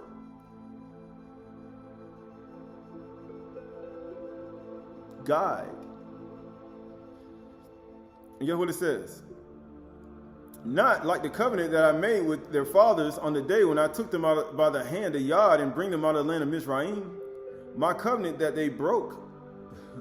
You know, that he was carrying it on the Yad, and he had 2 tablets of rock on his Yad, and he broke them, and they broke all of them. Though I was their husband. Oh, you don't listen to me. You don't like listening. He said, my wife don't understand my brother. My ruach, they don't understand me. My maid servants, my men servants, they don't understand me. They don't understand me. My friends abhor me. They don't even listen to what I say. They harden up. Yahuwah, why you cause us to not go from your ways and harden our hearts?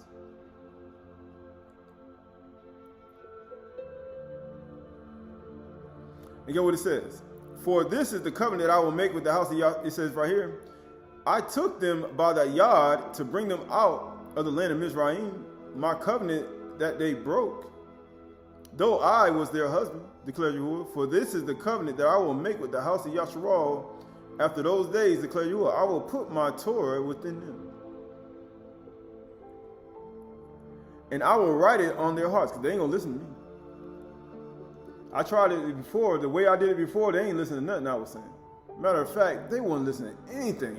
Anything I said, they wouldn't listen to nothing. They would just do it on purpose, try to make me angry, make me upset. They will never, ever do anything that I say. And I would even come, and I would send my son, and I would literally send to him and literally have him speak to them in the flesh. And then they sit there and they act like nobody can tell them nothing. Abraham is our father. We've never been in bondage to any man, right? You can't say nothing to them. You can't even speak to them. They're like Nabal. Remember we talked about Nabal? Abigail's talking about him. She's like, man, this man, his name is Nabal. You can't speak nothing. You can't say nothing to the Nabal. She was saying that to Dawid. You can't tell them anything. And that's what people are. And that's why. And when did the ball die? On the 10th day. This day. But it says, and you know it say his heart, he turned to stone after Abigail spoke to him for 10 days, right? He said, you think Abigail the one made his heart turn to stone? Who hardened Nabal's heart? Who hardened him up like that? Abigail did that? Nah. But you know, some women will think that's them. Yeah, that's exactly what I did. Nah, they wasn't you. That wasn't her. Yahuwah hardened his heart, that his sons may be shown. I will put my law within them, and I will write it on their hearts. And I will be their Elohim, and they shall be my people, and no longer shall each one teach his neighbor. Now you see why you go back to, this is the only way it's going to work. Because people say, how it's going to work? This is the only way. That's why all of you can now, we read it all the time. He said, you have no need that anyone should teach you. Why do you think we keep saying this over and over again? Because that's the only way. Until people do it and get it in their heart themselves. Anything you say, you can't say it. No matter how you say it, no matter how you put it, they're not going to listen to what you say.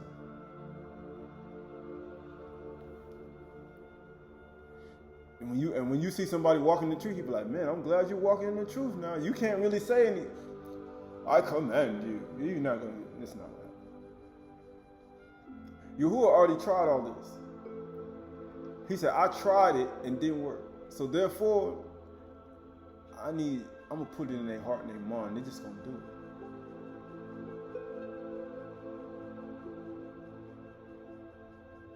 It's all a setup. Yahuwah already had this already planned.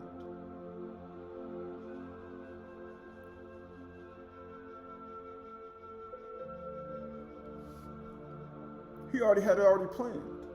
No matter how much people may try to spin it, he already had this already planned. And then nothing you can do about it. What you going to do, change it? He said, I'm Yahuwah, I change not. I'm going to change it. Let me show you why you can't change it. And it says, and no longer shall each one, if it teach his neighbor, each one his brother, say, no Yahuwah. Because why you think you're teaching the brother? Because the brother, the masculine energy going to tell his household, hey,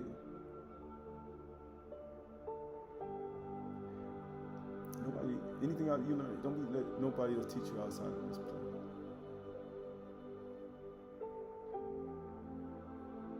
Saying, know Yahuwah, for they shall all know me. He's like, don't do it. For from the least of them to the greatest, declares Yahuwah, for I will forgive their iniquity. Uh-oh. Why do you think Yahuwah said, which one convinced me of sin? If Yahuwah forgave us our iniquity. So therefore, which one of you convict me of sin now? And I will remember their sin no more.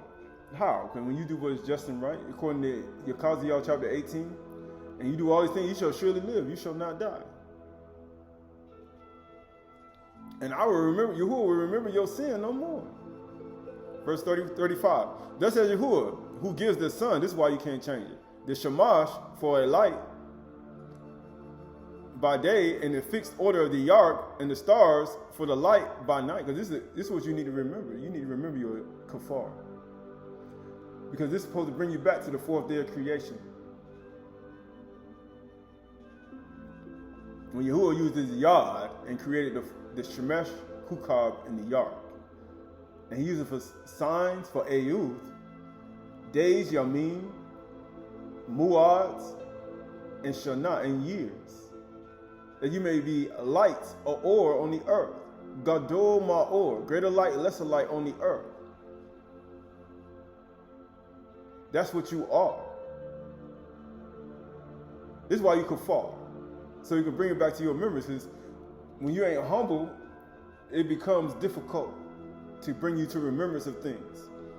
And it says, thus says Yahuwah, who gives us the sun, the shamash, for light by day, and the fixed order of the moon and the stars for light by night, who stirs up the sea so that its waves roar, who make the tempest, the hurricane, the tempest, the storm, the mighty winds.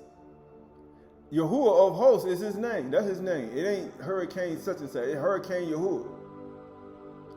Call it Hurricane Yahuwah. That's exactly what it is.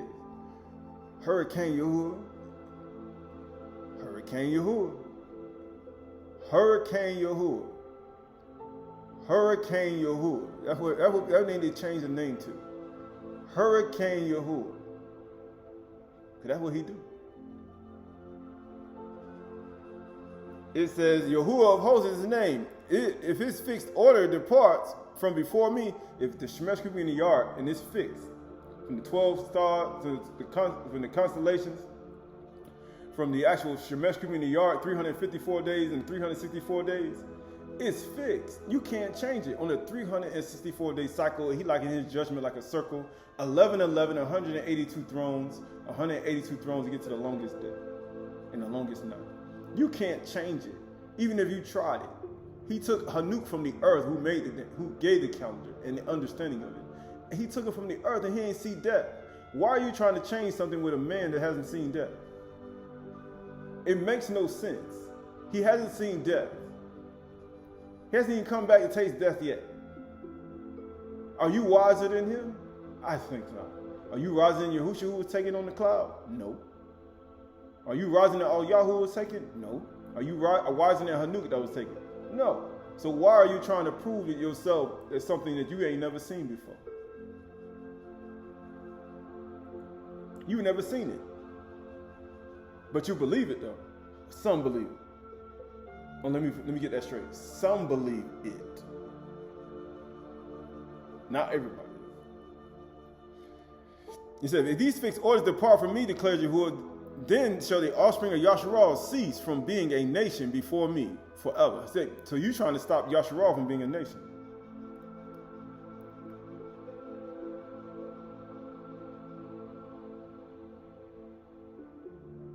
Right, going to verse 37. Thus says Yahuwah, if the Shamayim can be measured, can you measure the Shamayim?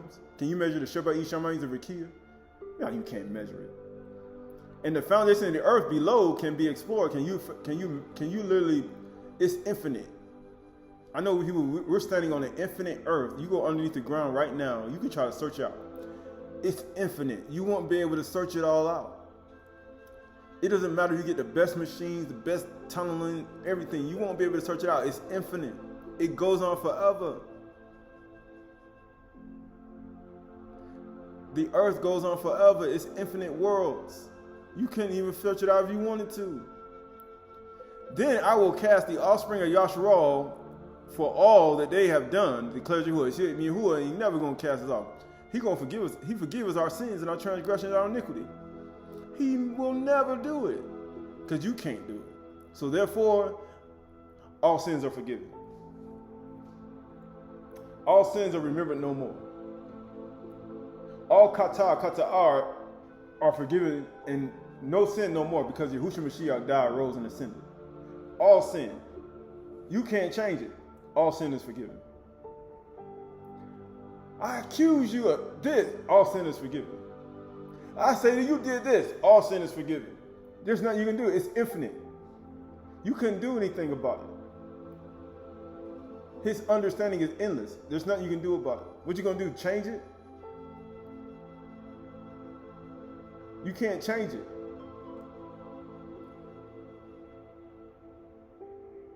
And there's nothing you can do about it.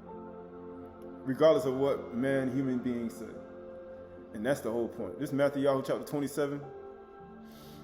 Matthew 27 and verse 54. Going to Matthew 27 and verse 45. It says, now when the 6th hour, there was darkness over the land until the 9th hour. Right? So we know that. 6th and the 9th hour, right? 6 letter of the alphabet is tent peg, joined, secured. 9th letter of the alphabet, mud, clay, male and female. We know that Adam and Kuh, we know that symbolization of Adam and Kuh, because it's supposed to be us that done. Because Adam wasn't the proper judge. It was supposed to be us that done. Because all sin is forgiven. You can't cast off Yasharal from being a nation.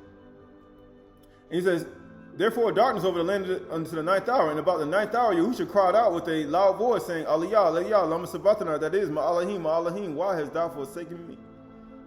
He said, why you do that? Why have you caused us to go from your ways and harden our hearts so my son can die? So my Ben, the life of the house, can die. Because you ain't listening to him anyway. So therefore I had to set it up this way so that my son can die. That's why I harden your heart. So he can die for you. So he can die for you. All sin is forgiven, regardless of what people may say, because the redemption of your soul is costly. You couldn't do it if you want. You can offer sin every year. It'll always come back to your mind, just like it does today. Like, man, my sin came back to your mind. Don't your sin come back to your mind every single time? Your sin come back to your mind every other day, every other now and then, right? It do. And guess what? Yahushua said all sin is forgiven. Think about that. What you gonna do about it? You know what Satan do? All sin is forgiven. He hates you, man. I'm telling you, he hate the 12. Why do you think he said, I will not cast the Yasharal off from being people? He hate Yasharal. He hate the 12 tribes. He hate Shalush Matah. He hate the fact that you got redemption. You know he hates you, right? He hates you. Romans chapter 7 verse 1, he hates you. Revelation chapter 7 verse 1, he hates you. Hazun, he hates you. Understand that. He don't like you. Please understand that. And some of the bodies hearing it said, this man is calling for Eliyahu. He calling for Eliyahu, the man, another man who ain't see death. Notice who he calling for? Living people. Yahuwah is the living, Elohim of the living, right? Then you got Al-Yashu who never taste death. Notice he calling all people who are alive in the other worlds. He ain't calling for nobody here. These people dead. That's what they think. He's like, man, he must be calling for Yahoo. He's somebody alive. He's like, yeah, these people alive. Yahuwah is alive. Yahoo is alive. And matter of fact, he be coming to help people all the time. But most people don't know that either. And one of them at once ran and took a sponge and filled it with sour wine and put it in a reed and gave him to drink. But others said, wait, let's see whether Yahoo will come and save him. And when Yahushua cried out again with a loud voice and yielded up his ruach. He yielded up his ruach. He gave up the ruach. My wife, and you know what people say? What did Ayub say? My Isha, my wife, don't understand my ruach. But he just gave up the ruach right there.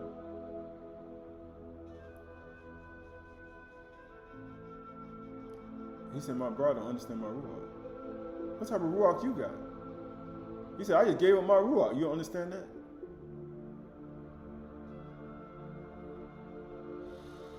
And behold, the curtain of the temple was torn in two and from top to bottom. He said, I got to tear from the north to the south. And the earth shook, and the rocks were split. I said, Yahuwah done visited the earth. Malachi came and shook the earth. And get what it said? And many bodies of the Kadeshim who are fallen asleep were raised. Because you ain't going to stop nobody from going to the pit. Everybody going to the pit. But there's only one person who will redeem your soul from the pit.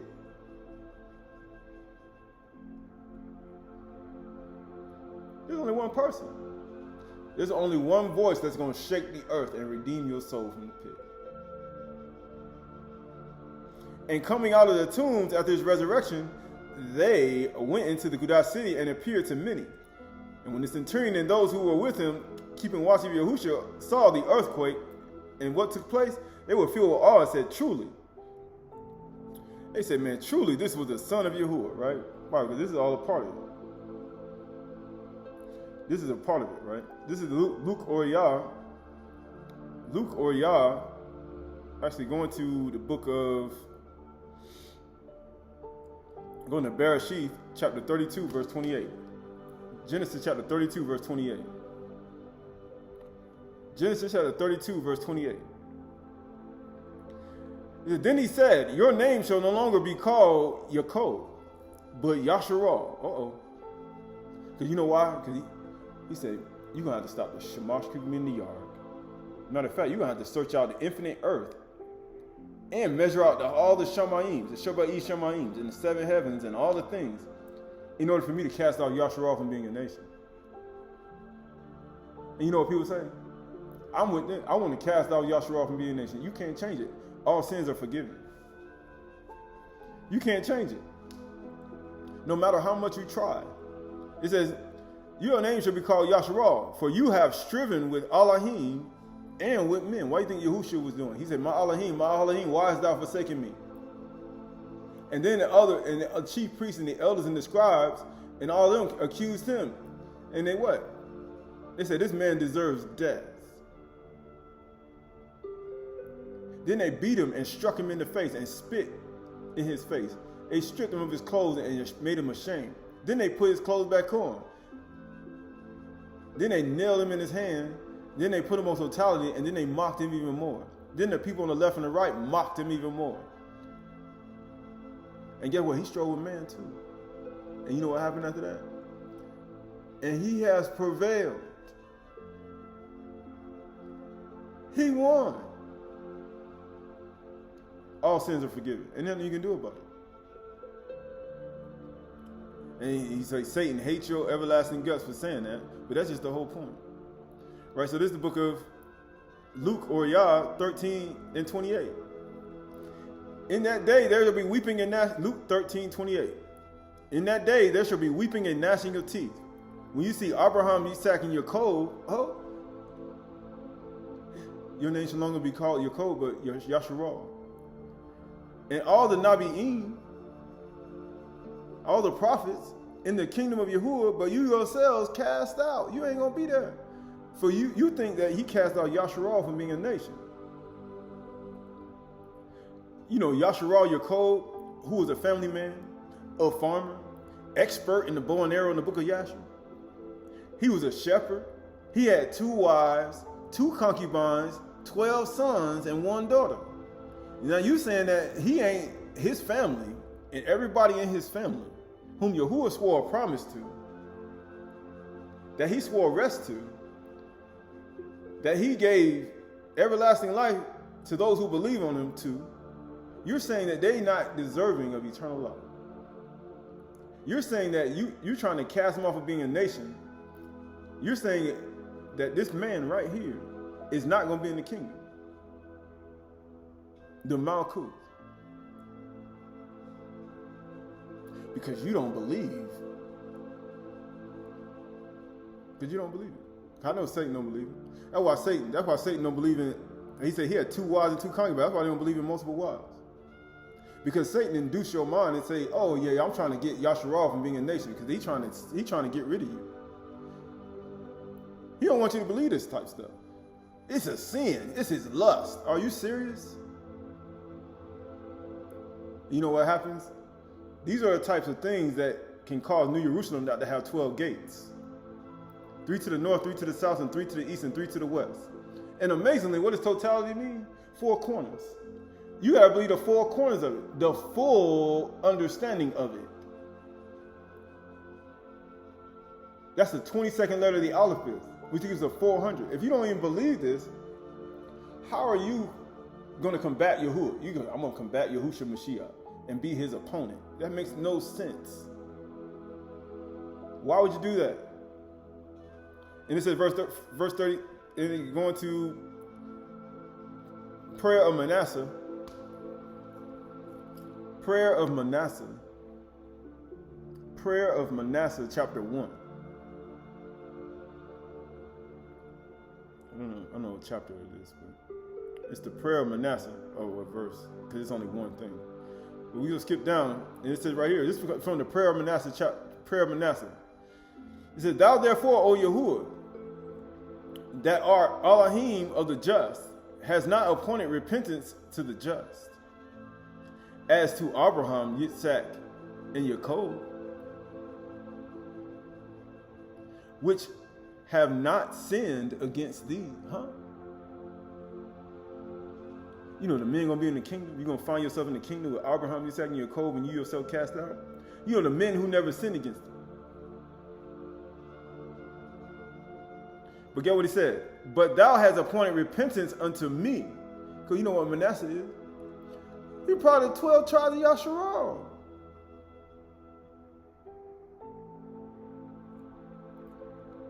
All sins are forgiven. That's what repentance is for. Who do you think it's for?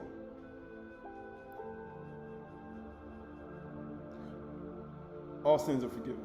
I'm going to remember their iniquity no more. But thou hast appointed repentance unto me that am a sinner. For all have fallen short and come short of the kabod of Yahuwah. So he's saying, I'm a sinner. Have mercy on me, a sinner. For I have sinned above the number of the sands of the sea. Have you?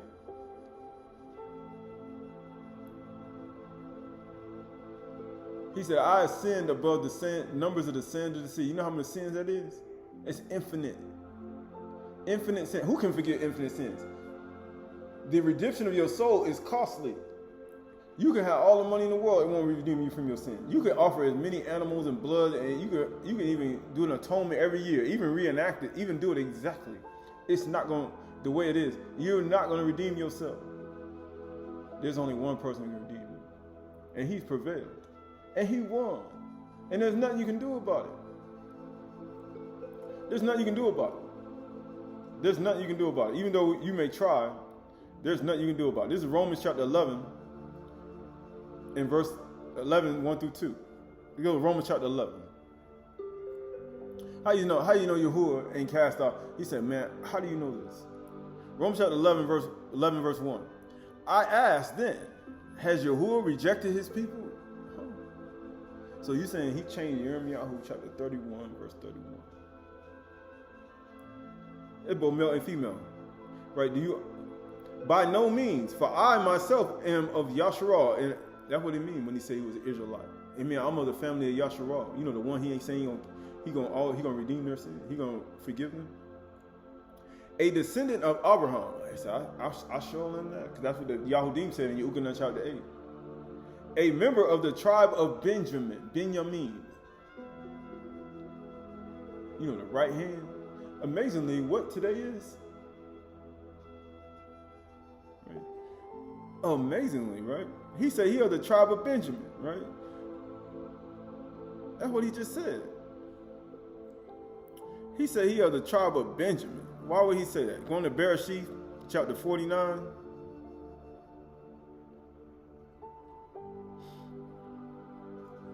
Actually, going to Bereshit, chapter 35 and verse 16.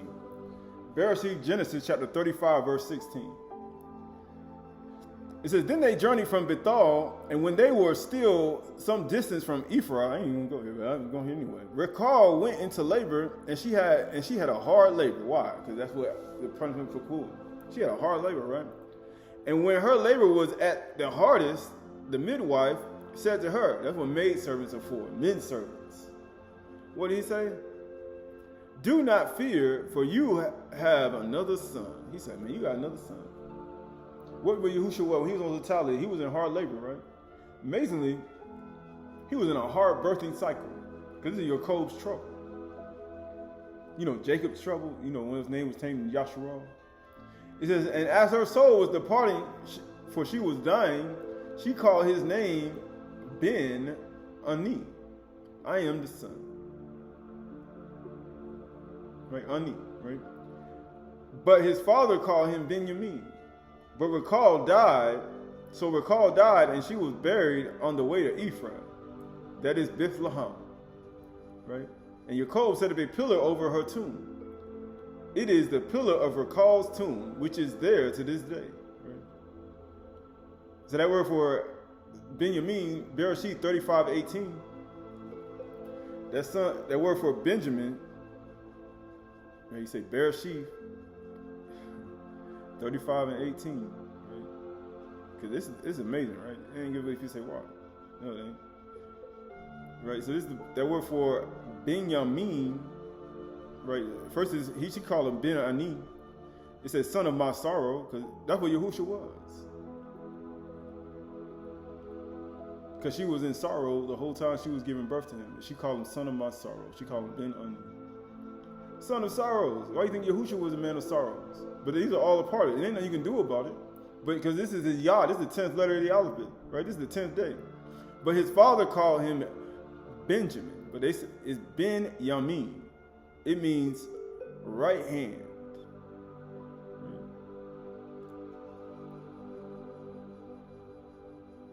Right.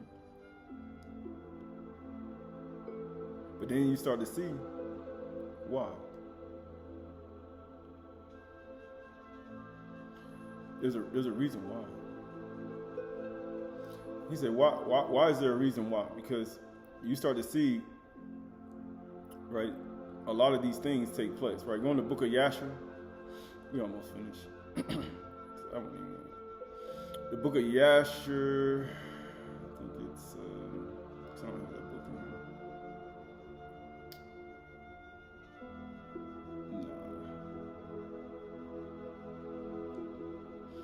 The book of Yasher, I think it's chapter 50.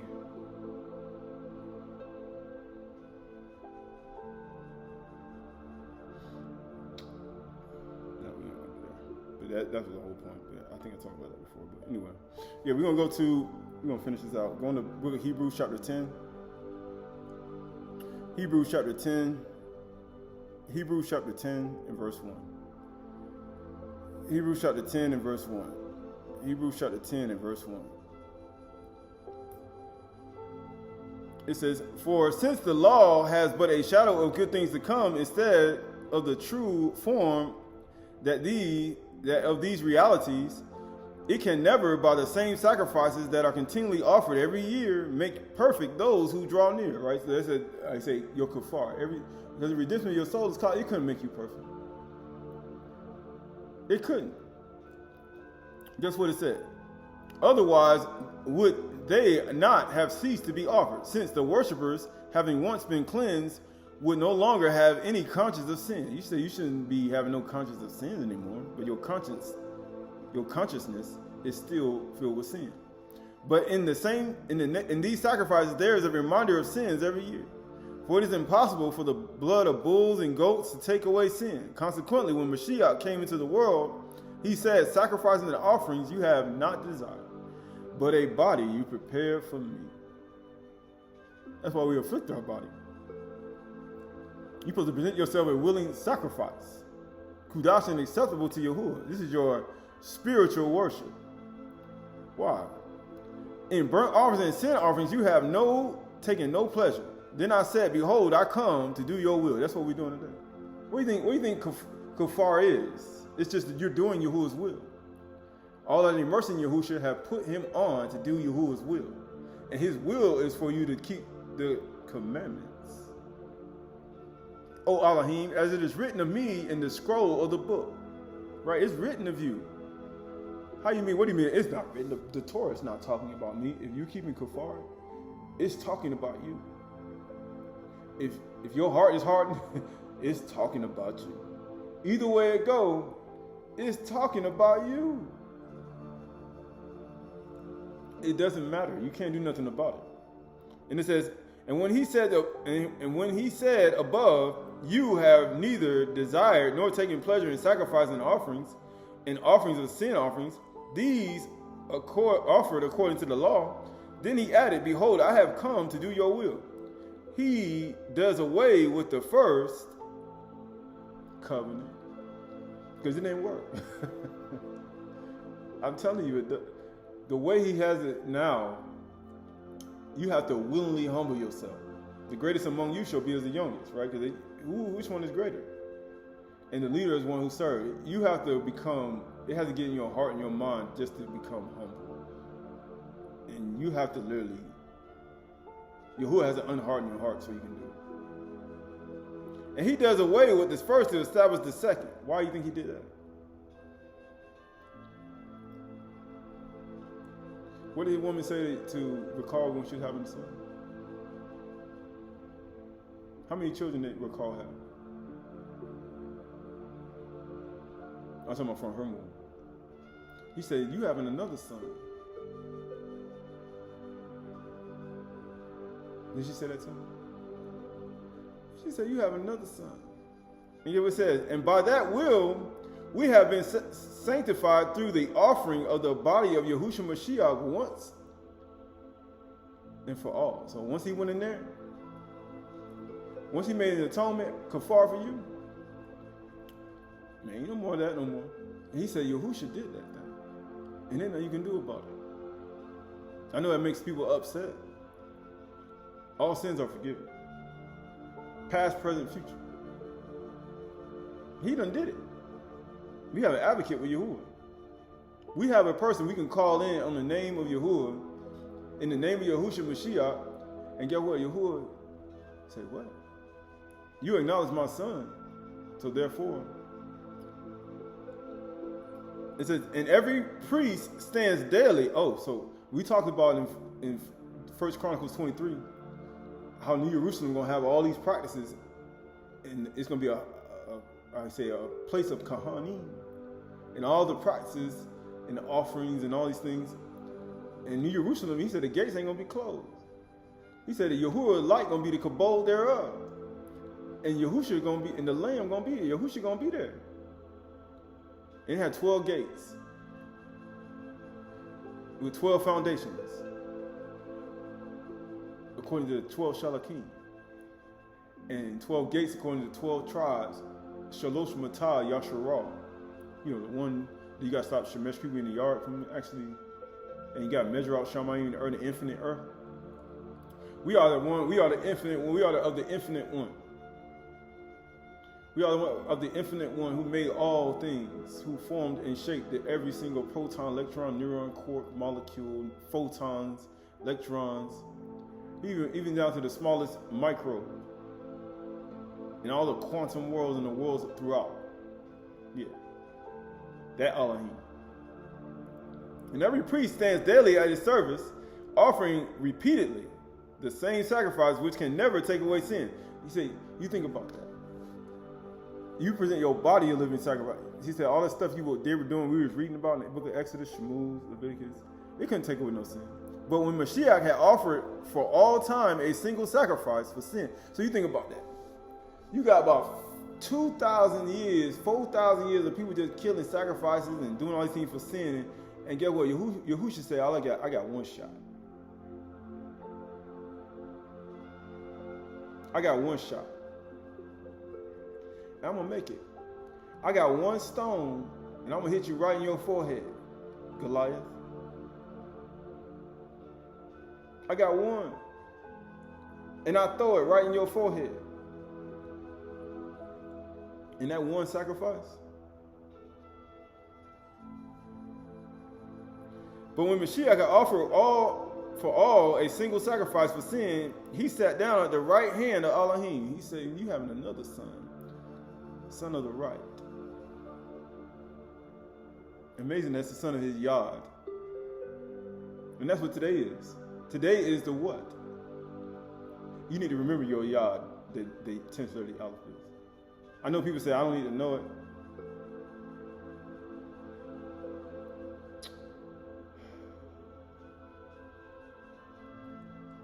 It says, waiting from that time until his enemy should be his footstool for his feet. He waiting. What makes you his enemy? When you don't do what Yahuwah says. What got Mashiach angry? Because they won't listen to him. He said, you got me real angry. You know how Yahuwah going to make you his feet? He going to hit you with his yard and his car. How he going to humble you down? How he going to unharden your heart? I'm going to hit you with my yard and my car. And by the time it's over with, you'll be under my feet. And guess what it says? By the single offering he has perfected, and it says, for by a single offering he has perfected for all time those who are being sanctified. So here's a matter. We are being sanctified. He said, I've refined you. I've chosen you to the furnace of affliction. What do you think that Yeshayahu 48 was talking about? I'm talking about you. What do you think this is? This is a furnace of affliction we're going through. That's what Kaphar represents. We are being sanctified, set apart. And it says, and the Kudash Ruach also bears witness to us, for after saying, this is the covenant that I will make with them. Oh, so you saying the Kudash Ruach, we just read in Yeshayahu, he said, why have you made us go from your ways and harden your heart? And you take, and the Ruach ain't here, and all these things, and they ain't taking our sanctuary, we have possession. When you ruled over us, you was our husband when you brought us out. But the Kudash Ruach has always been there. But what happened? Then this is the covenant that I will make with them by the Kudash Ruach. After those days, I will put my laws in their heart. I told you they ain't work. I know people say, oh yeah, they work. I said, man, it's not going to work. The way you doing it, you can't do it the old way. It ain't going to work. The way Yahuwah wants it, a willing sacrifice, Kudash and acceptable. They have to willingly do it. He said, they ain't going to listen to me. They're not going to listen to you. No matter how you scream, how you talk gentle, meek, if they don't really actually, Yahuwah unharden their heart and say, Yahuwah, tell Satan, let them go. Let them go, please. So they can obey me. They're not going to do it. I promise you. Any person that's doing it, Yahuwah has specifically chosen you saying, hey, I'm going to unharden your heart. That's the only reason you're doing it.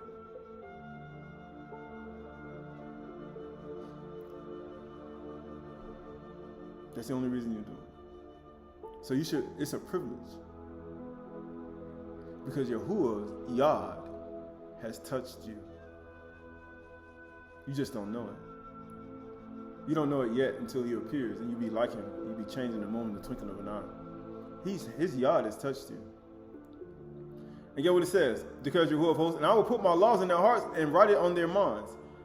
Then he adds, I will remember their sin and their lawless deeds no more. And then we just read in Yeshayahu. Then we read in Yirmiyahu. He's like, I told you.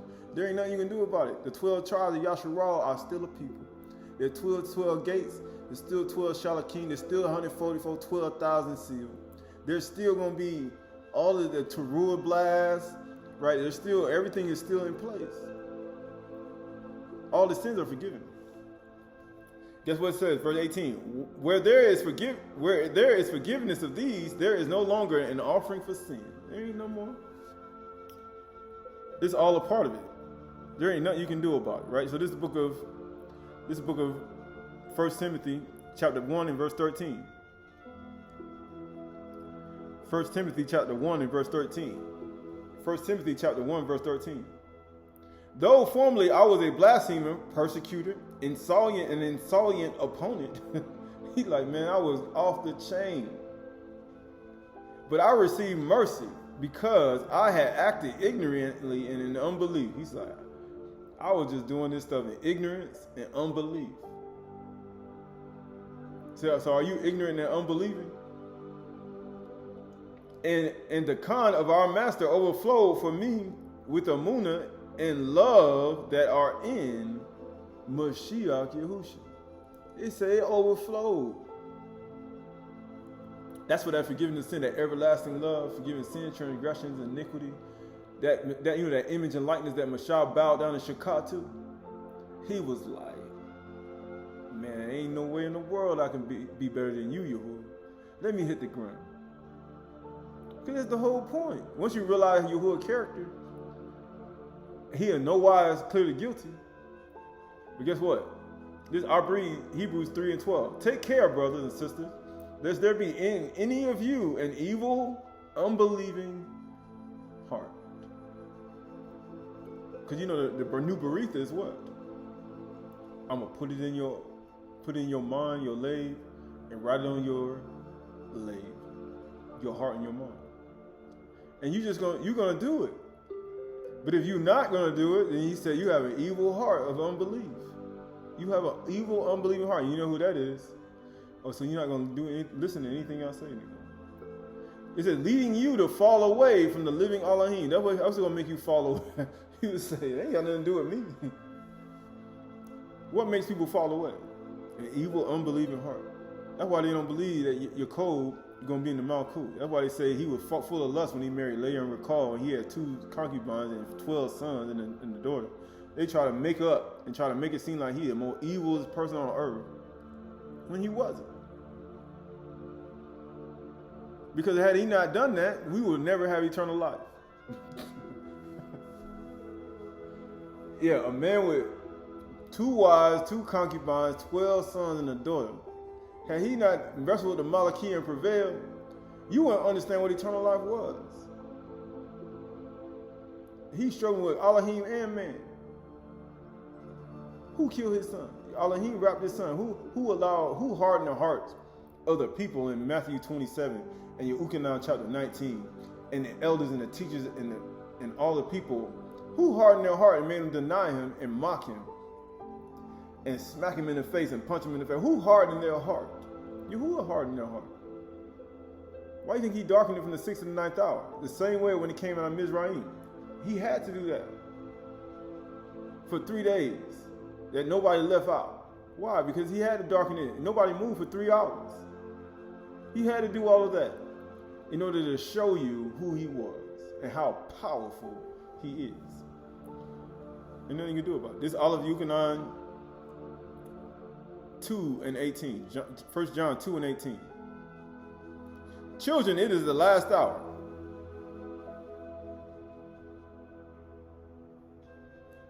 When's the last hour? The 12 hours. Because it's 12 hours in the day. And what alphabet that is? That's the 12th letter alphabet. That's the Yah. That's the Lamed. It's the last hour. And as you have heard, there are anti-Mashiach. Anti-Mashiach is coming. And you know what he said? So now many anti-Mashiachs have come. What do you mean anti-Mashiach? They anti-Mashiach. They anti-Yaakov. Anti-Abraham, Yitzhak, Yaakov. They anti-keeping the commandments. They anti-12 tribes of Yasharal. They anti-Kaphar. They anti-Sukkah. They anti-Pasach. They anti-Mashiach. They anti-Bakur and Kag Shabur. They anti. How you say they don't want that? They are opponents. Anti-Torah. They're anti-Mashiach. They how you say, sacrificing and offerings could not redeem your soul. They anti that. They want to keep doing it. They not even knowing that Yahusha took away that. They're anti-Mashiach.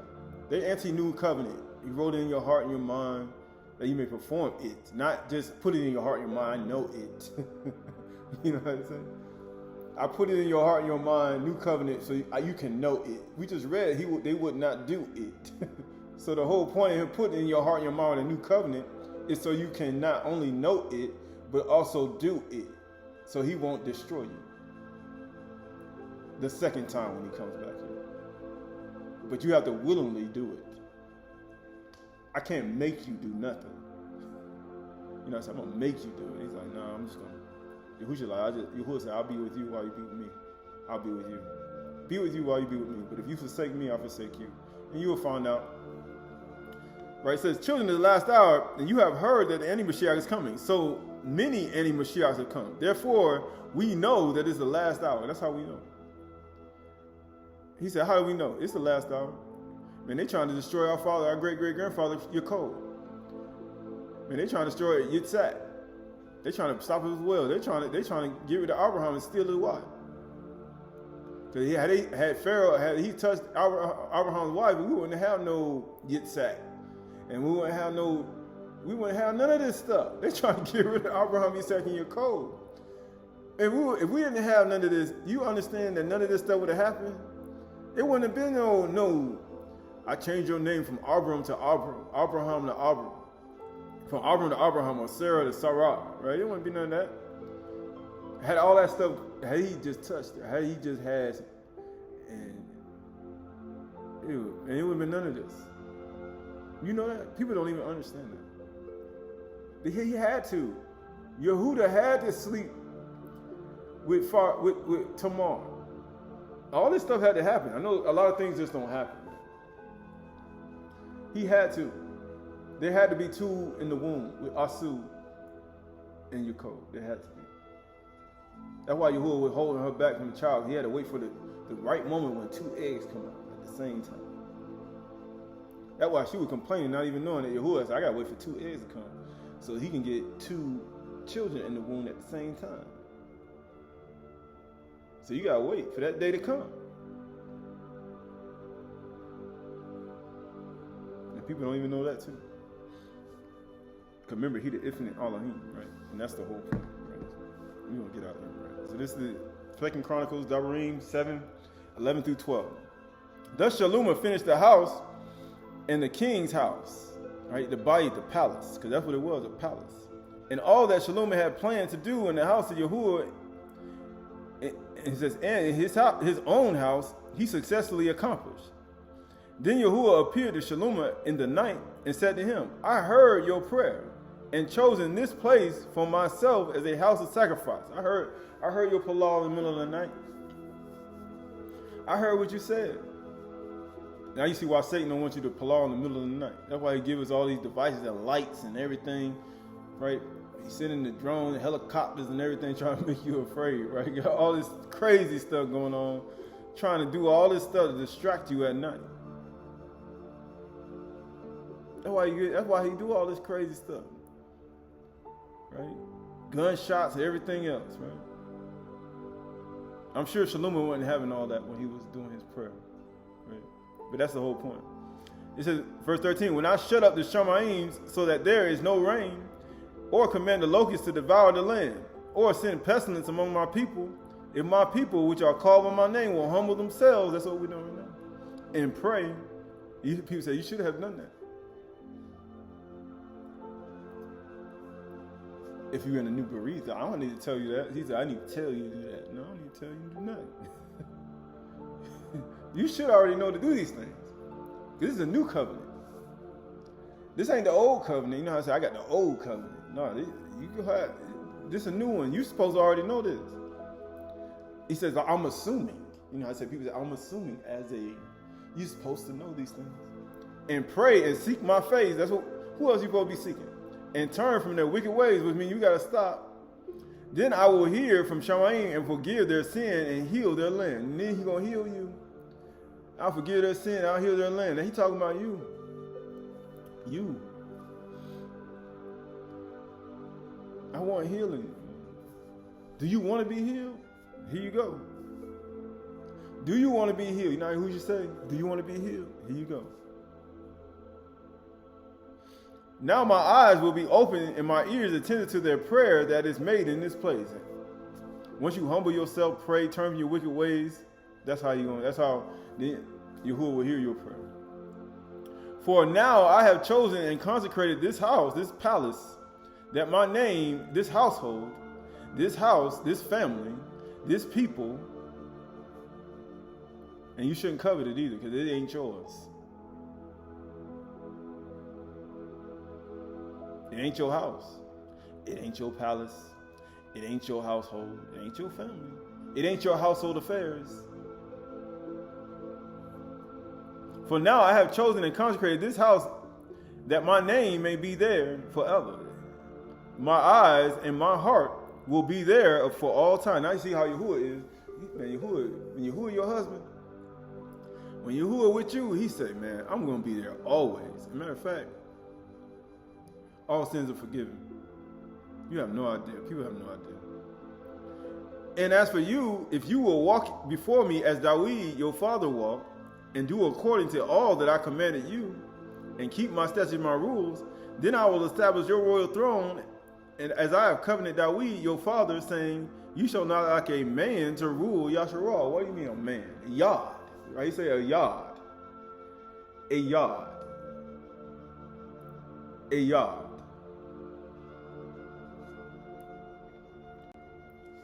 But if you turn aside and forsake my statutes, my commandments that I have set before you, and serve other gods and worship them, why would you do that? Because you forgot.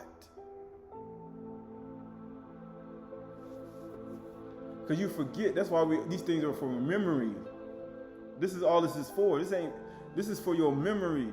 This is creating memories in your heart.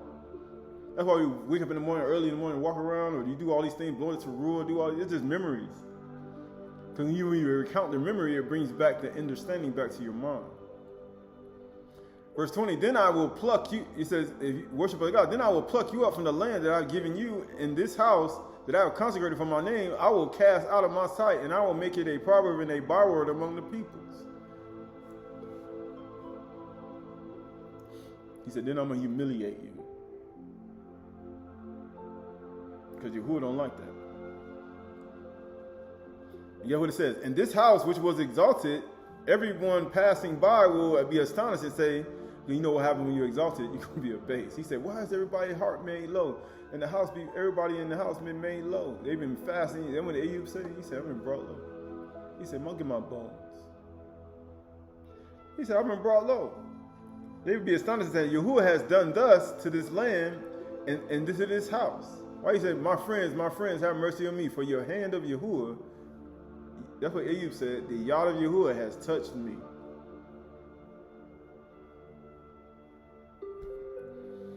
That's how you know. When Yahuwah does these yad, it's for correction, it's for chastisement, it's for his land. Remember? We read that in the book of Ayub, Ayub 34. All this is a part of his stuff. Yahuwah yad is touching you. He said, man, Yahuwah yad touched me last year, the year before that. Over there on the other side, man, Yahuwah yad, his hand always been on me. He chastised you. Verse 8, then you will say, because they abandoned Yahuwah. He said, why have you caused us to go from your way? You sure would you? What are other people going to say? They're going to say, see, he abandoned Yahuwah. No, Yahuwah hardened your heart. Yahuwah hardened your heart. Why have you made us forget? So I can redeem you. Not with corruptible things, silver and gold. With the precious blood of Yahushua Mashiach. That's why he pierced him inside out came blood and water. That's the only reason he did it. It says, you abandoned Yahuwah, the Elohim of their fathers who brought them out of the land of Mizraim, and laid hold to other gods and worshiped them and served them. Therefore, he has brought all these disasters on them. That's the only reason. He said, I put my yad has touched you. My signs and wonders, my yad has touched you.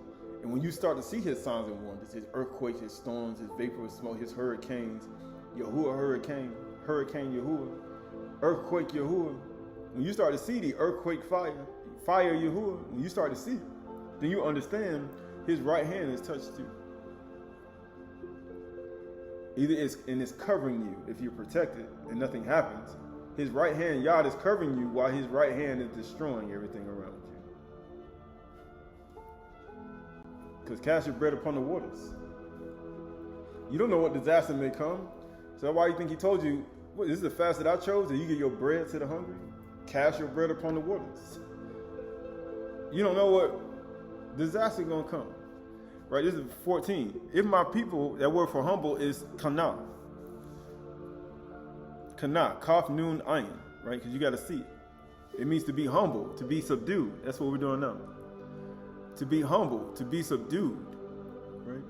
To be humble, to be subdued, to be brought down, to be low. That's what we just talked about. To be humbled, to be subdued, to bend the knee, to vanquish all your iniquity. Right? This is what Yahushua did for you. Remember, because how do you learn everything? Right? This is the book of Darim 8:3. And he humbled you and led you to hunger and fed you with man. That's what this is. The bar is man. You fasted with natural food, which you did not know, nor did your fathers know, that they might know that man does not live by bread alone, but by man lives by every word that comes from the mouth of Yahuwah.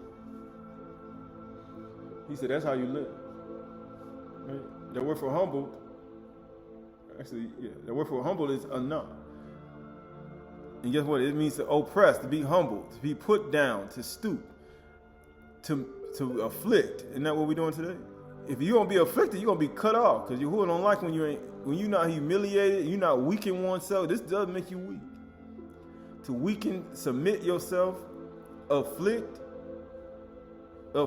There's nothing you can do about it. It's a nah. That's what he does, right? That's what he does, right? Right. So this is the book of Marshall 29 and 23. One's pride will bring them low, but he who is lowly in ruach will obtain honor. Right. That word for lowly is shafal, low. To be humble, a condition of ruach, of humiliated, lowly, depressed, low, humble, right? All this is our part of it. Base.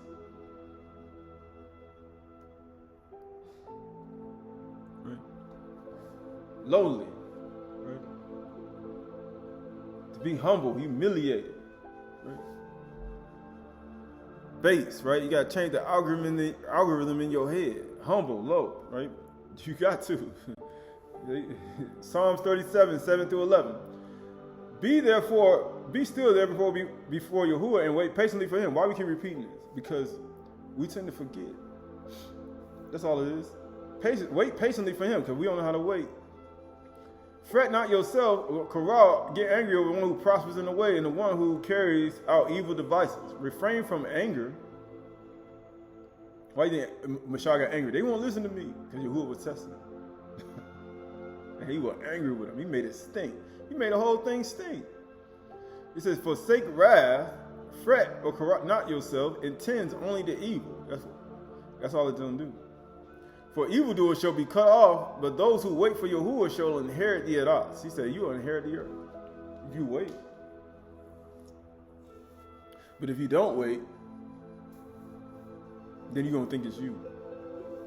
Because Yahuwah fights for you if you wait for him. But you know how children are. When you're walking, they like to run in front of you. About 50 yards. And then they hit the ground and they scrape their knee. Then they start to cry. Then you have to run up and grab them and hold them in your arms. Then you got to tend to their wounds. You'd be like, wait for us. They gone. Verse 10 says, in just a little while the wicked will be no more. Though you look carefully at his place, he will not be there, but the meek, a new, shall inherit the lots and delight themselves in the abundance of shalom. That word for be still is demand, to be silent, to be still, to wait, to be dumb, be quiet. That's what that means. To make quiet, to be silenced, to be silent. That's how you wait. That's how you wait. To rest. Isn't what we're doing today? To quiet self, to hold your peace, to forbear, to cut down, to be in silence, right? All that's a part of it, right? It says the meek, the word for meek is anu. It means to be poor, humble, afflicted. That's what we're doing right now. Poor, afflicted. This is all a part of this whole thing. To remain humble. Even though you're in the right, don't lift your head up. That's why Mashah kept his head. He was a meek anu on the earth, right? He was down on the ground. Because that's the whole point. That's how you're supposed to walk. And then your countenance won't be abated. Your noose, because that word for abated is noose. Your noose won't be abated. And that's how you stay that way. And then what it said right there. It says poor, afflicted, humble, meek. Right? Anu. It says, but the meek shall inherit the earth and delight themselves in the abundance of shalom. That means completeness, right? So you're completing the day. Soundness, peace and quiet, tranquility, friendly. See, now you done went from humble to now you got a friendly atmosphere, happy, favorable, completeness, soundness, welfare, and peace. Health. Right? This does help your health too. People say, no, yes, sir. Health. It does. It does. Proverbs 16, 19 to 20. It is better to be of a shofar ruach with the anu, the humble, than to divide the spoil, the low. It's low, right? Be with the low people and the humble and the meek people. And to divide the spoil with the proud. Whoever gives thought to the bar will discover good, but Parach is the one who trusts. Parach is he who trusts in Yahuwah. Because it's better to do that. Right? Proverbs 22 and 4. The reward of humility and the fear of Yahuwah. What we read in Yeshayahu 63. He said, why have you caused us to go from your ways? And why have you hardened your heart? And he says, why have you caused us not to fear you no more? Because when you were ruling over us, we had much possessions. Isn't that what he said in Yeshayahu 63? And we had a sanctuary. Just like Shalomah did. You know how Shalomah had a sanctuary? He had a house too. We had a lot of things.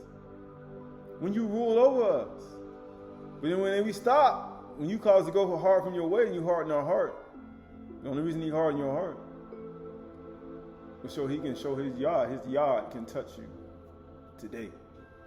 And it says, the reward of humility and the fear of Yahuwah is riches, honor, and life. Choose life.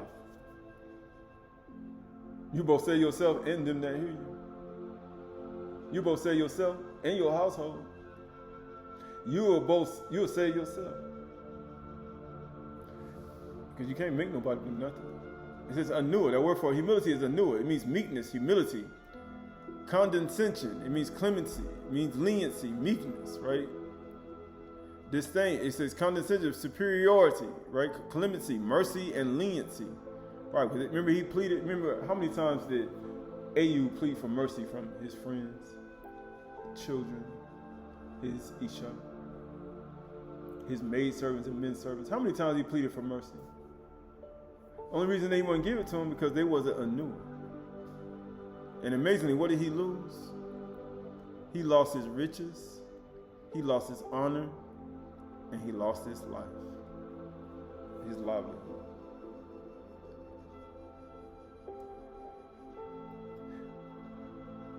So who do you think they were testing? Who do you think Yahuwah was testing in the house of Aydah? You think it was Job? Yes, that was a part of it. Aydah was a part of the test because everybody was in the house. But the people in the house were not anew. And being that they wasn't anew, Aydah knew. Riches, honor, and life. Satan had a free-for-all.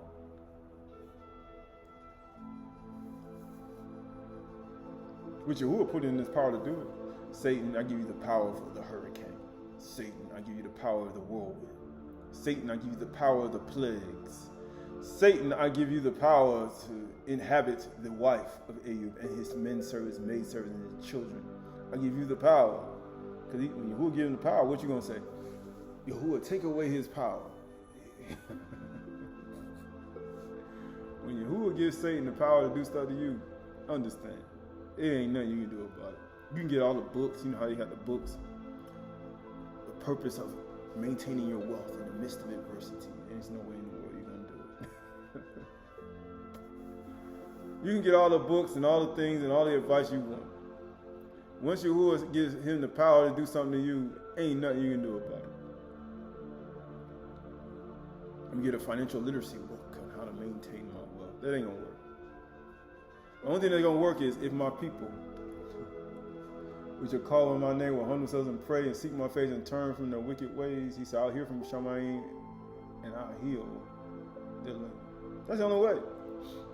That's the only thing. That's the whole conclusion of the whole book you read.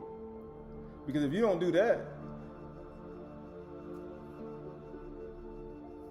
when did Aydah get all his stuff back? When he prayed for his friends. If my people, which are called on my name, will humble themselves and pray and seek my face and turn from the wicked ways. When Aydah, a man that fear of Elohim, who gets away from evil, I will hear from Shaby'ay and I'll heal their land. That's the only way. It's not rocket science. It's not rocket science, right? It's Micah chapter 6, 6 through 8. He was told, here we go, Micah 6, 6 through 8. He was told, he has told you, O Adam, both male and female, you know, Adam, what is good and what Yahuwah requires of you but to do judgment. That's it. And to love Kasid, kindness, and to walk humbly with your Elohim. That's all he wants you to do. While you sit in the house, walk by the way, when you lie down, when you rise up. That's all he wants you to do. That's good. To love kindness and walk in humility. The word for humble, the word for humble or humbly is sanah. It means to be humble, to be honest, to be lowly, to be modest, to show humility. That's what this is. That's what this day is. To humiliate, to show something. Modest, humble. humble, humility. That's what it's all about. Matthew 6:22-23. The eye is the lamp of the body, the iron. You know the iron? The iron, right? You know, they say the iron, right? You'll be like, he can make an idol, right? The eye is the lamp of the body. So if your eye is healthy, because we just talked about health, shalom is health. Your whole body will be full of oil. It'll be full of oil. But if your eye be evil, you know, evil eye, your whole body will be full of darkness. That's right. So there are many type of eyes out here. They show you, matter of fact, they show you all the different eyes, right? They got the Mizraim eye, right? Everybody go to that one. But they got that on their chest, on their arm. But they be like, man, what type of iron these people got? Right, I got my iron right here. You know, the one in the pictograph. Right, you got noon, like Kaphar mean noon, right? Samak iron, right? I'm at the Samak, right? That's about that's like what, 15? And amazingly, that's the 16th day. 16th Aleph day. He's like, man, look at here. I got the iron too. I got me an iron, so please don't be thinking I'm going after your iron. Right? You know how people say? I'm not going after that. I got a watch, and I got experience, and I can see. Right? That's all I got. I ain't got all the other stuff. Right? It's the truth, man. I know people don't want to hear that, but that's the truth. If that light be darkness, they say, man, you want to go after the nation's iron? Man, you crazy? Your iron gonna be just like Delilah. Your iron gonna be like channeling the Book of the Dead. It's serious, man. I know it sounds funny, but it's the truth. How great is your darkness, man? That thing great. I know people say, Gadol Kashak. Wasn't it thick darkness in Mizraim that you can even touch it?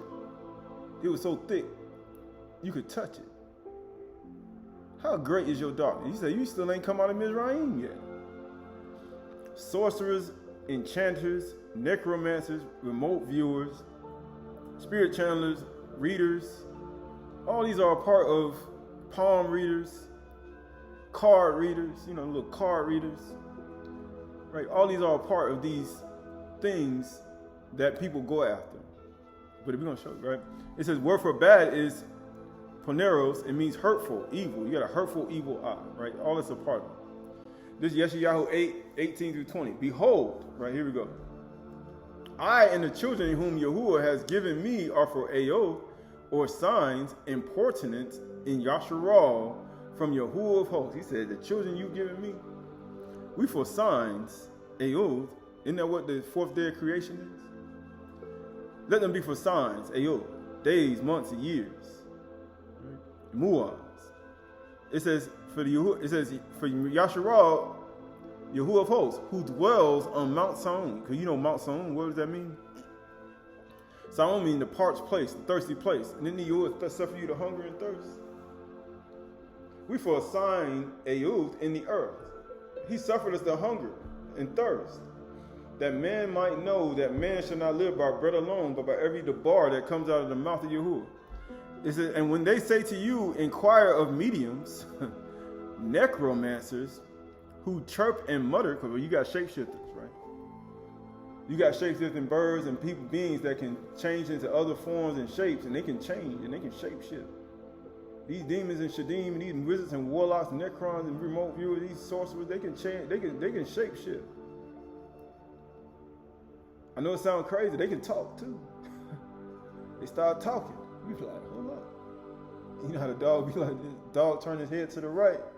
You gotta turn your head to the right. Don't turn to the left, turn to the right. Like, what you just said? Did you just talk? Because animals can talk. Some of them will talk, some of them won't. Now, if they start talking, you know you've just entered the presence of the unseen world and the unseen being. You just now crossed over into a whole nother thing. Right? You need to be on high alert. Either for a Malaki or Yahuwah, or you need to be on high alert for a shadim, a demon. Right? You gotta be able to discern which one. Right? Or Malaki or Satan. You gotta be on real high alert. That's why Shaul agreed with that little girl. She kept talking about, these are the messengers of Elohim. These are the messengers of Yahushua Mashiach. These are the bringers of the Torah, the good news. And he getting tired. He got greedy in his ruach. He's like, it says, should not a people inquire of their Elohim? Right, that's what we need to do. You ain't got to do all this other extra stuff. It says, should they inquire of the dead on behalf of the living? Now you see why you don't go to the book of the dead, other ions, right? Other eyes, right? You don't want to do that. The other iron, you want to put it on, right? You don't want to do that. Stick with your alphabet and you be good. The 16th letter of the alphabet, right? You be good. To the teaching, it says, to the living Elohim, to the teaching, because the commandment is a lamp and the teaching is light, and to the testimony, if they will not speak according to this debar, this word, it is because they have no dawn. They ain't got no dawn. They ain't got no dawn.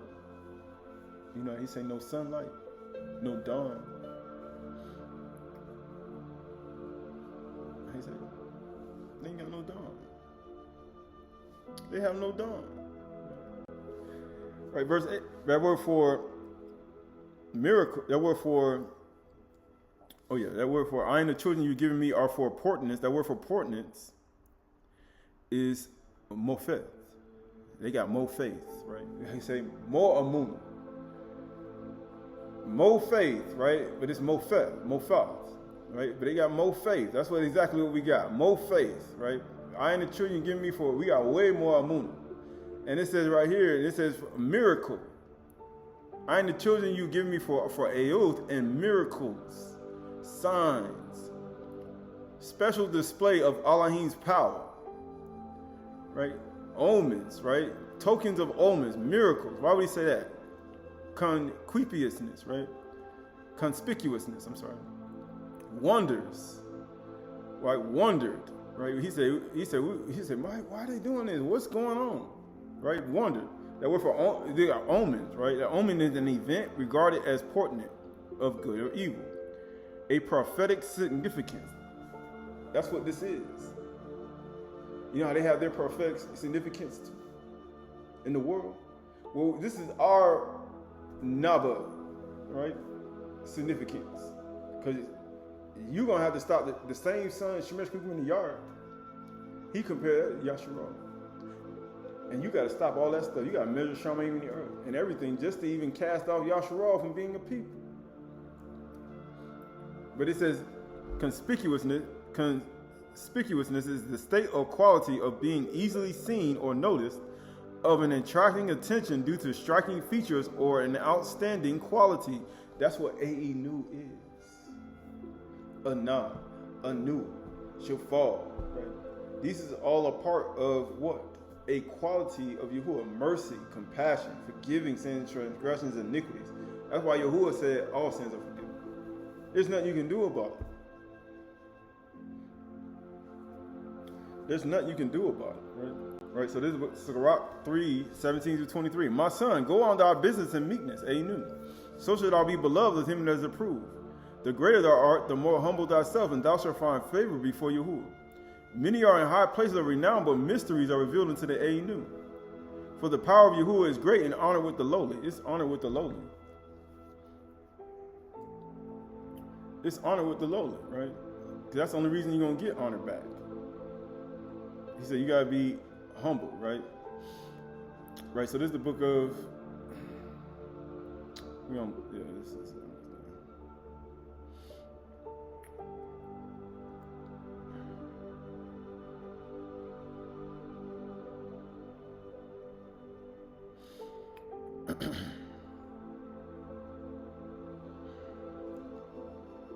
Yeah, it's the book of Hebrews. This is the book of Hebrews.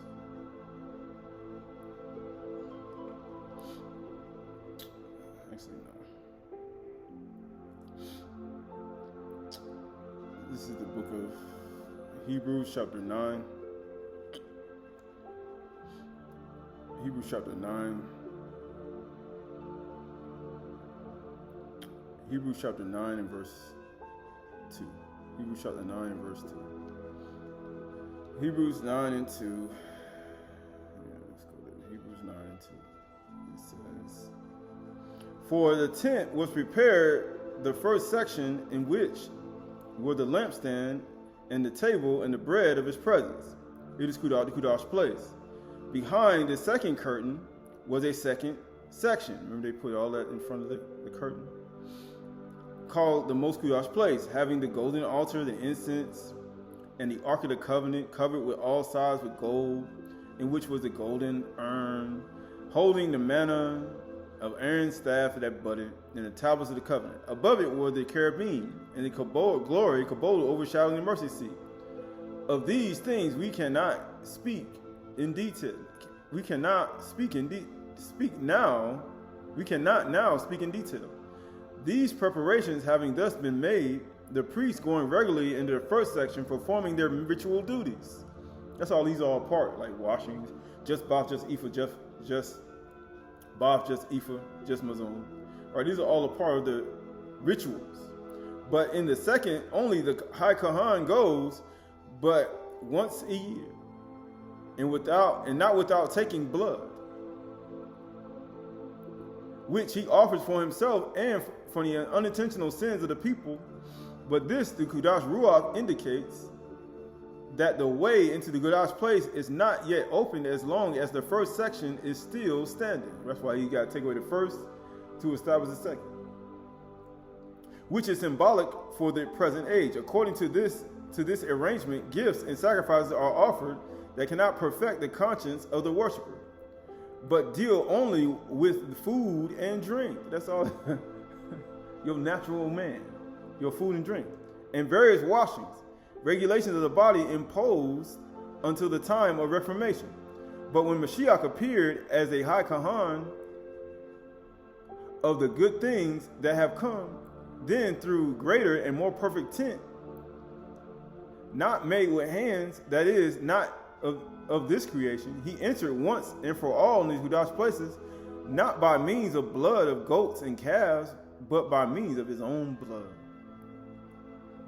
thus securing an eternal redemption. Hey, what's the word for secure? How you secure the eternal redemption? By darkening of the 6th and the 9th hour, because the 6th letter of the Aleph is the tent peg, secured. Maybe you said this tent was better than the other tent. That's why he secured it with a tent peg, and we getting ready to go into Sukkah. And by going into Sukkah, we're going to have tents, booths. And amazingly, that tent that he had, that tent peg, means secured. It means joined together. And amazingly, for if the blood of goats and bulls and the sprinkling of defiled persons with ashes of heifer sanctify and purification of the flesh, how much more will the blood of the Mashiach, who through the eternal Ruach offered himself without blemish to Elohim, purifying our conscience from dead works to serve the living Elohim. Therefore, he is the mediator of the new covenant, so that those who are called may receive the promised eternal inheritance, since a death has occurred that redeems them from the transgressions committed under the first covenant. Because the first bereaved, man, everybody was transgressing.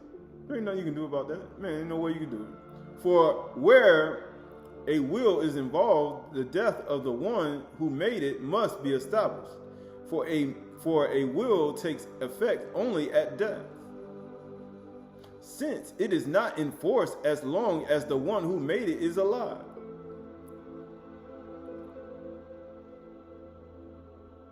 But guess what happens after this? Therefore, not even the first covenant was inaugurated without blood. So that's why when you're in the first covenant, the one who made the covenant has to die. That's why it says a woman, that's why in order for a woman not to be called an adulteress, if her husband's still alive, he has to die first in order for her not to be called that, even though she was another man. Because that tag don't go away until somebody dies. I don't want to be called that anymore. Well, you just gonna have to, right? You know how people say? But that's just how it is. That's just the punishment of it. But once Yahusha died, once that blood died, that first covenant died, then you're not called an adulteress anymore.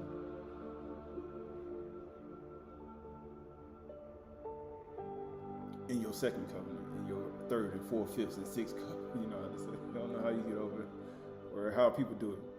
For when the commandment of the law had been declared by Moshe, all the people, he took the blood of the calves and the goats with water and scarlet wool and hyssop and sprinkled the book, both the book itself and all the people, right? So that's all a part of it, right? This is 1 Corinthians chapter 3. 1 Corinthians chapter 3 and 17. 1 Corinthians chapter 3. 1 Corinthians chapter 3, 17.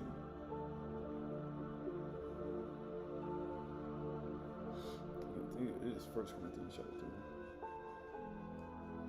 3. 2 Corinthians, I'm sorry. 2 Corinthians chapter 3. 2 Corinthians chapter 3 and verse 8, 17. 2 Corinthians chapter 3 and verse 17. 2 Corinthians chapter 3 and 17.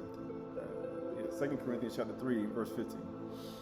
Yes, to this day, whenever Moshe is read, a veil lies over their hearts, right? Because we look at a veil, that's something that's covering. But when he would speak to Yahuwah, he would unveil his face, right? He said, when he would speak to Yahuwah, he would cover his face. When he come back and speak to the people, he would what? He said he would unveil his face. But it says, yes, to this day, whenever Moshe read, a veil lies over their hearts, right? Because these are a part of the veils that we have. The veil that was over the Kodesh Kodeshim and over Moshe's face, because his face had shown. Right? But when one turns to Yahuwah, the veil is removed, right? So that's why the veil gets taken off. Because wisdom, how come I make your face to shine? He took his veil off and his face shone. Now Yahuwah is the Ruach, and where the Ruach of Yahuwah is, there is freedom. That's what happens. And we all, with unveiled faces, beholding the kabod of Yahuwah, are being transformed into the same image of the shining face. You know, the Mashah, when he took his veil off, his face shone, and everybody was afraid to approach him. It's the very same thing. That's why we're transforming ourselves by the renewing of our mind. Once you remove the veil, then your face shone, because how come our wisdom make your face to shine? And when you took that veil off, everybody was afraid to come approach you.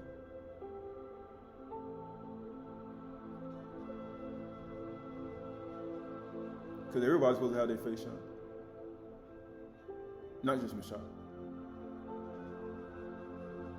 And everybody's countenance is not supposed to be abated. You mean noose in your old age. Because everybody's face is supposed to be shining. We're Hakma, wisdom. Because that's what allows your face to shine. Beholding the kabod of Yahuwah. And you must say, behold the kabod of Yahuwah yet. You ain't seen it. You get what it said? Are being transformed into the same image from one degree of kabod to another. We mean same image. For this comes from Yahuwah, who is Ruach. When Mashah saw Yahuwah's image and likeness and his character, he hit the ground. He's Shakah. He's supposed to be transformed into that same image and likeness. And you say, why? Because that's the whole point. We're going to verse 20 of Sirach 3 and 20. For the power of Yahuwah is great and honor with the lowly. Seek not out things that are too hard for thee, neither search for things above thy strength. But what is commanded thee, think thereupon it with reverence. For it is not needful to see with thine eyes the things that are in secret. He says it's not needful. But be not curious in unnecessary matters. For more things are showed unto thee than men and women understand. Right. Because that's the whole point. Right, so this is the last thing. This is Ode Shalom, Odes of Solomon 1 through 7. It says, chapter 12. He has filled me with the words of truth, that I may proclaim him. And like the flowing waters, truth flows from my mouth, and my lips declare his fruits. And he has caused his knowledge to abound in me, because the mouth of Yahuwah is the true word. That's why he said, I suffer you to hunger. That man and woman may know that man not live by bread alone, but every word. Adam may know that Adam don't live by bread alone, but every word that proceeds from the mouth of Yahuwah. Because when Yahuwah punished Adam, he said you're going to eat lakan for the rest of your life. And you're going to till the ground. Because the mouth of Yahuwah is the true word and the door of his light. It's the door of his light. And guess what happens? How you think your face gonna shine?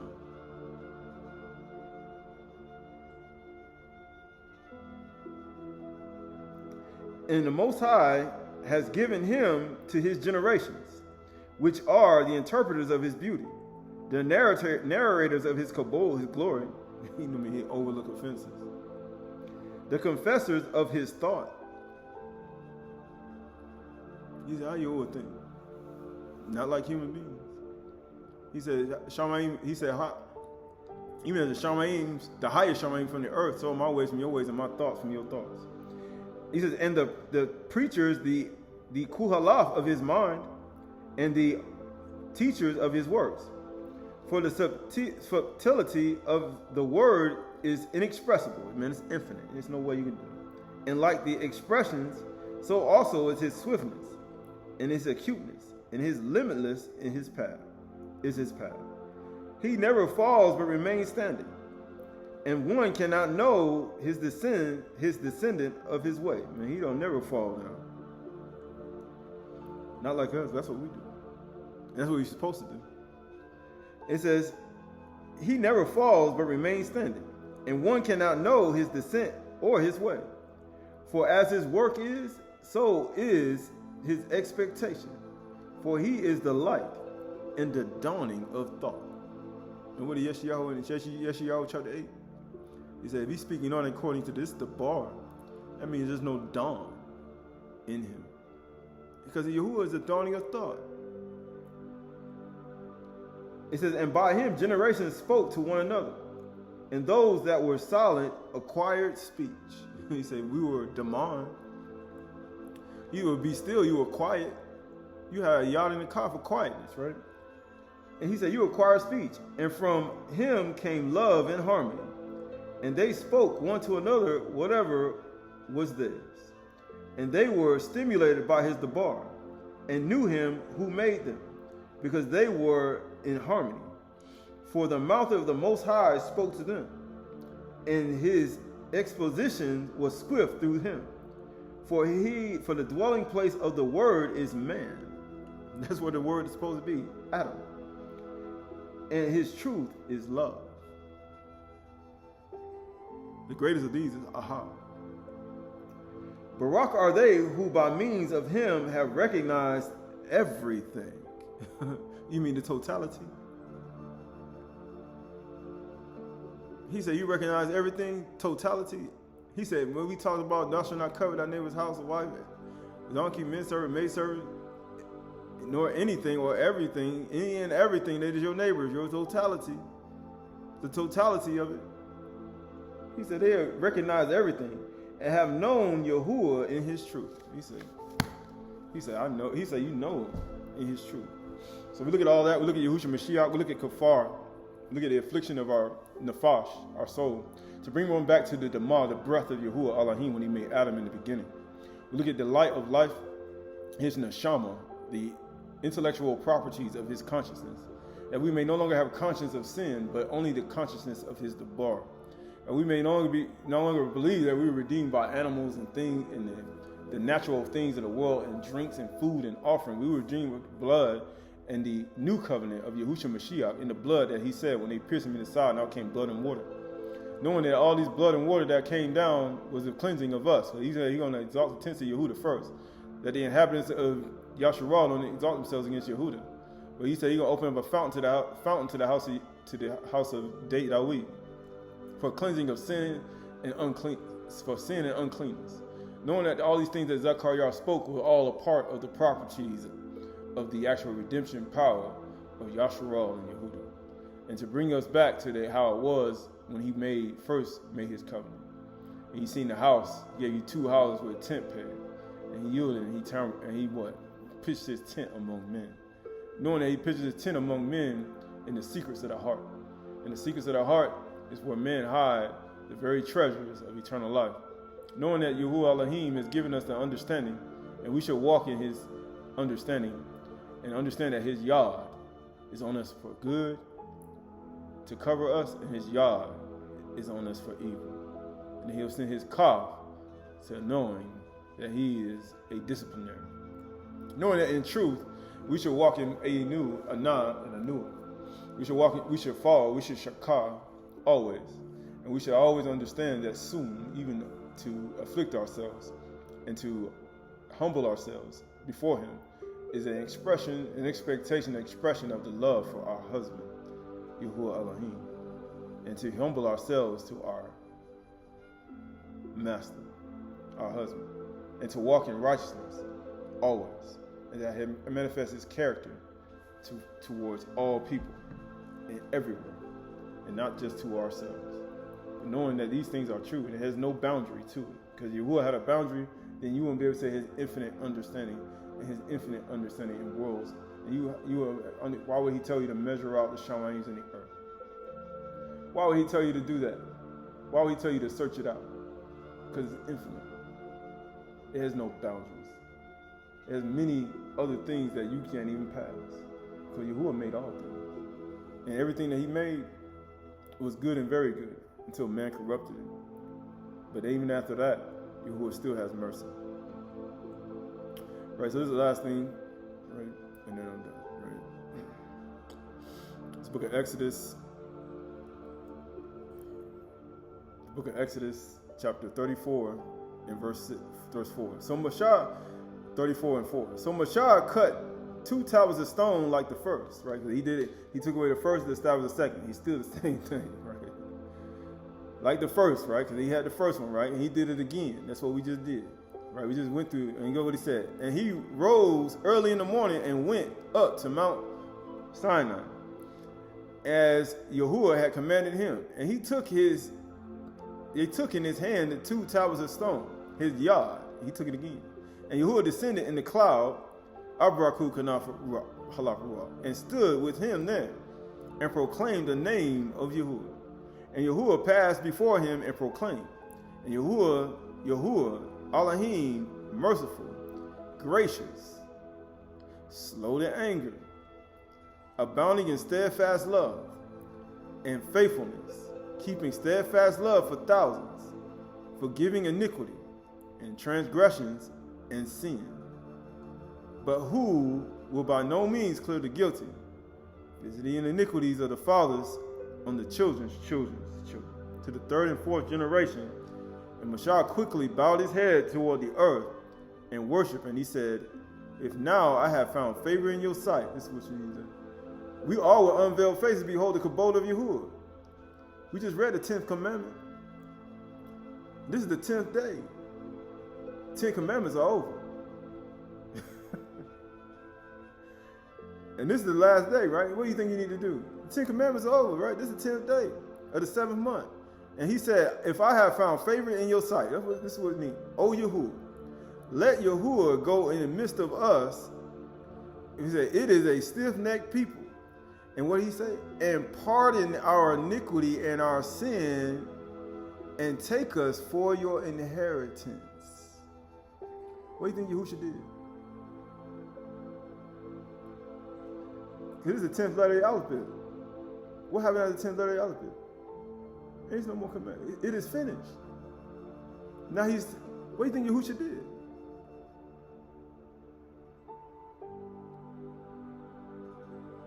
He pardoned our iniquity and our sin. And he took us for his inheritance. That's what he did for us. Why do you think he went on the mountain? Why do you think he was high and lifted up above the people? Why do you think he did that? For you. And these are the part of the things he said, search the scriptures. And if you think you have eternal life, he said what? He said they speaking about my testimony and my son. For the meek shall inherit the earth. The meek shall inherit the earth.